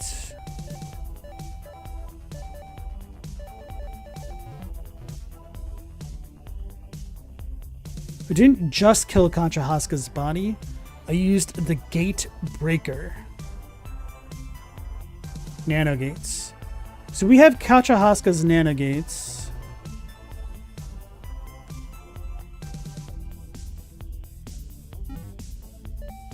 The control is the nanogates. That makes sense because they keep killing me. No matter what I dream for Araka, she remains listless. Okay, so I'm going to assume that this might be Ophelia then. She's harmless. Move her to a larger chamber. Give her room to stretch. Or if you really wish for her to die, let me kill her properly.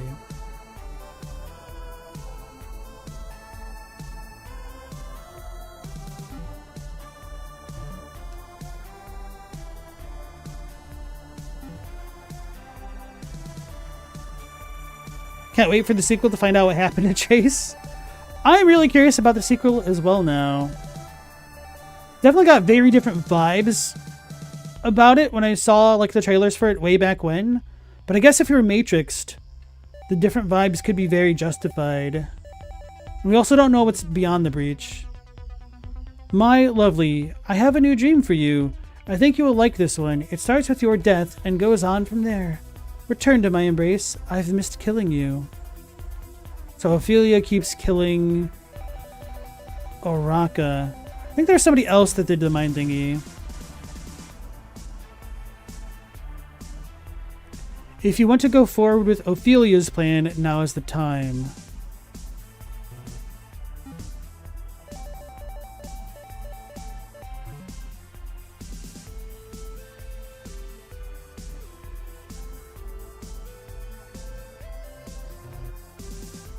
We don't know where she's from or even what strain she is?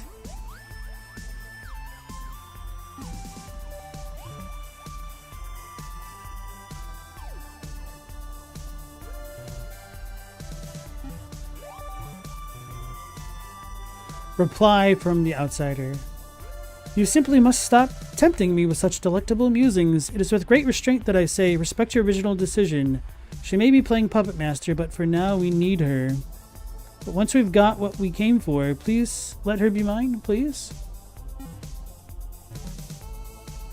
So she wants Oraka, I guess?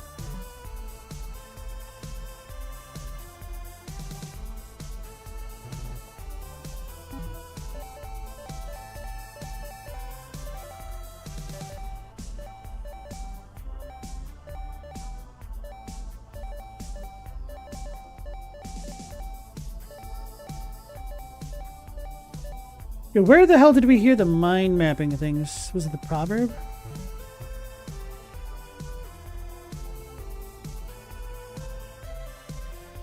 Don't know what the storm talisman is. Oh, this must be the breach thingy. Breach gate, whatever.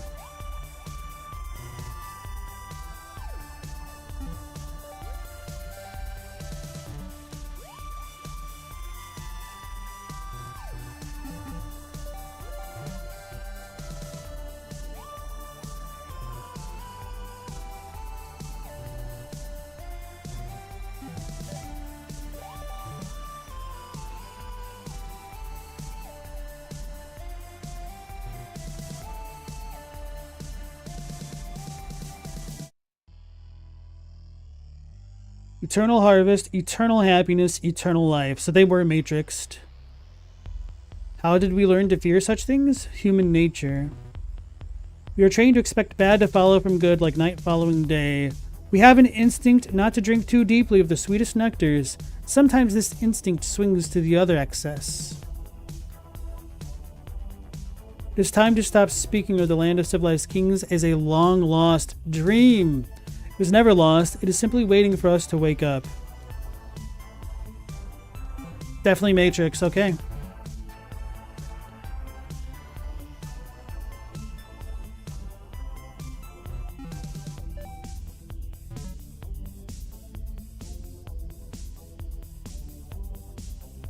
We have retrieved what remains of your belongings from the silo. The old machines are yours. The clergy await your instructions.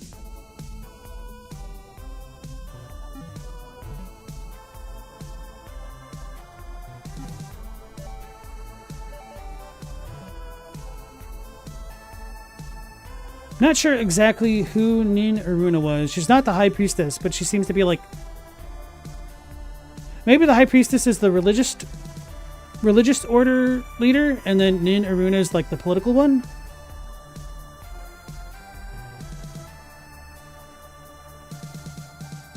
Wait, the Kaliltu are awakening the old machines. Okay, whatever.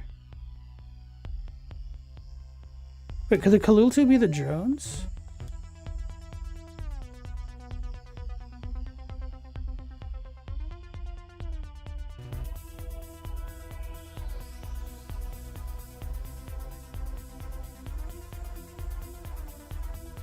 I guess the old machines are the breach thingies, and then the Kaliltu are the Rusalkans?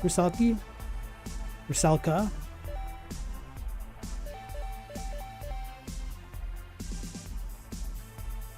The storm is what they call the breach? That's the vibe that I get as well, yes.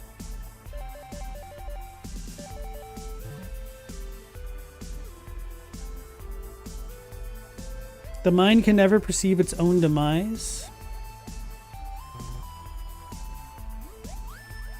What of Uruku? This is not so much death as a deadly aberrant dementia. The algorithm itself is twisted, changing from one moment to the next. There's not any one point at which Athetos ends and Uruku begins, simply a continuum of torment. Were I to die now, would I awaken mercifully as my former self? Or as this amalgamation, forever seeing danger in every shadow? Uruku is one of the demon names, so...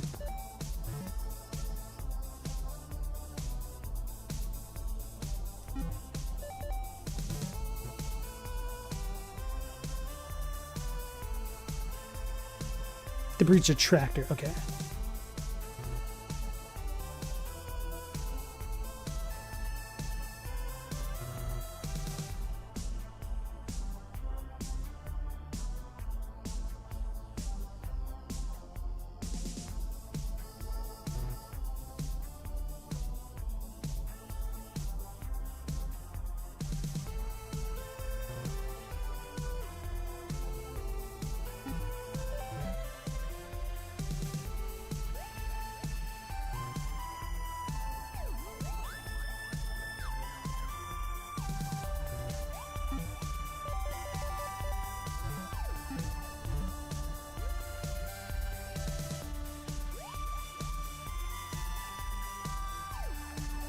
Vaikia. I wonder if there's any linguistic significance to that name.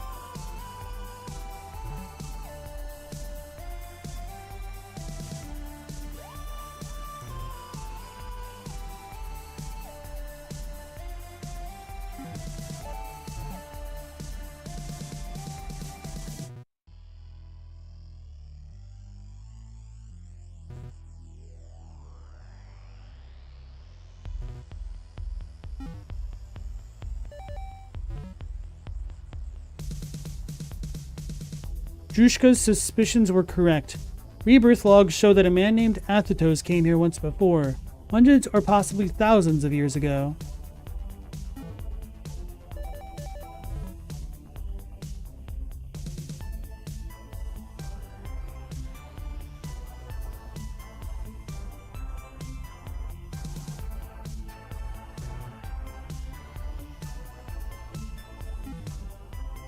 Damn, I wish I remembered the demon part of the game a little bit more. I wonder what would have happened if, as the demon, we defeated Trace.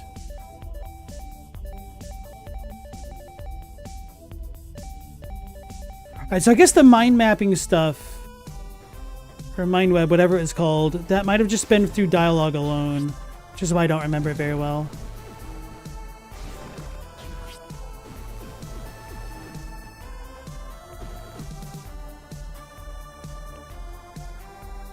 Without horns, you're not sure how much getting matrixed actually matters in this setting. Base reality seems to work with the same kind of glitches you would find in a Matrix. That said, it could also be Matrix Inception. Yeah, that's what I was going to bring up next, possibly. That these glitches could be literal glitches because it's the Matrix. Might be possible that pattern mine actually refers to the password system Trace made rather than something about him himself. Let's double check that, now that you bring that up.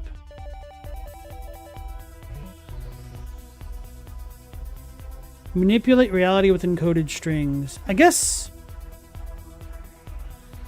makes sense that what we're in is not actually reality.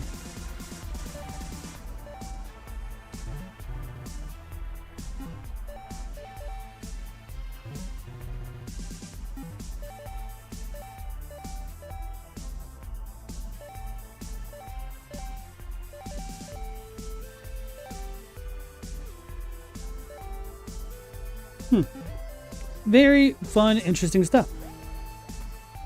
Okay, folks, I think that'll conclude the playthrough of Axiom Verge. Thank you for sticking with me through thick and thin, especially trying to parse some of these secrets and stuff. I feel like we've made some really good headway with actually understanding the lore of the game, which is always nice. And that'll be that for this. So tomorrow we'll be dipping into Okami, which is fun. That is a game that's been on my radar for a very long time, but I haven't played. But thanks to the very much appreciated kindness of our resident Stella B, we'll be checking that one out on stream tomorrow. I'll try to play through the entirety of the game unless I hate it, which I don't think I will, but you never know. I'm hoping that the controls aren't too bad because it was a PS2 era game, but we'll have to see. So that is my current plan, assuming that I get the game installed and it working properly and everything. So stay tuned for that one at 10 p.m. Eastern Standard Time. So until then, take care, stay safe. Last Protagonist out.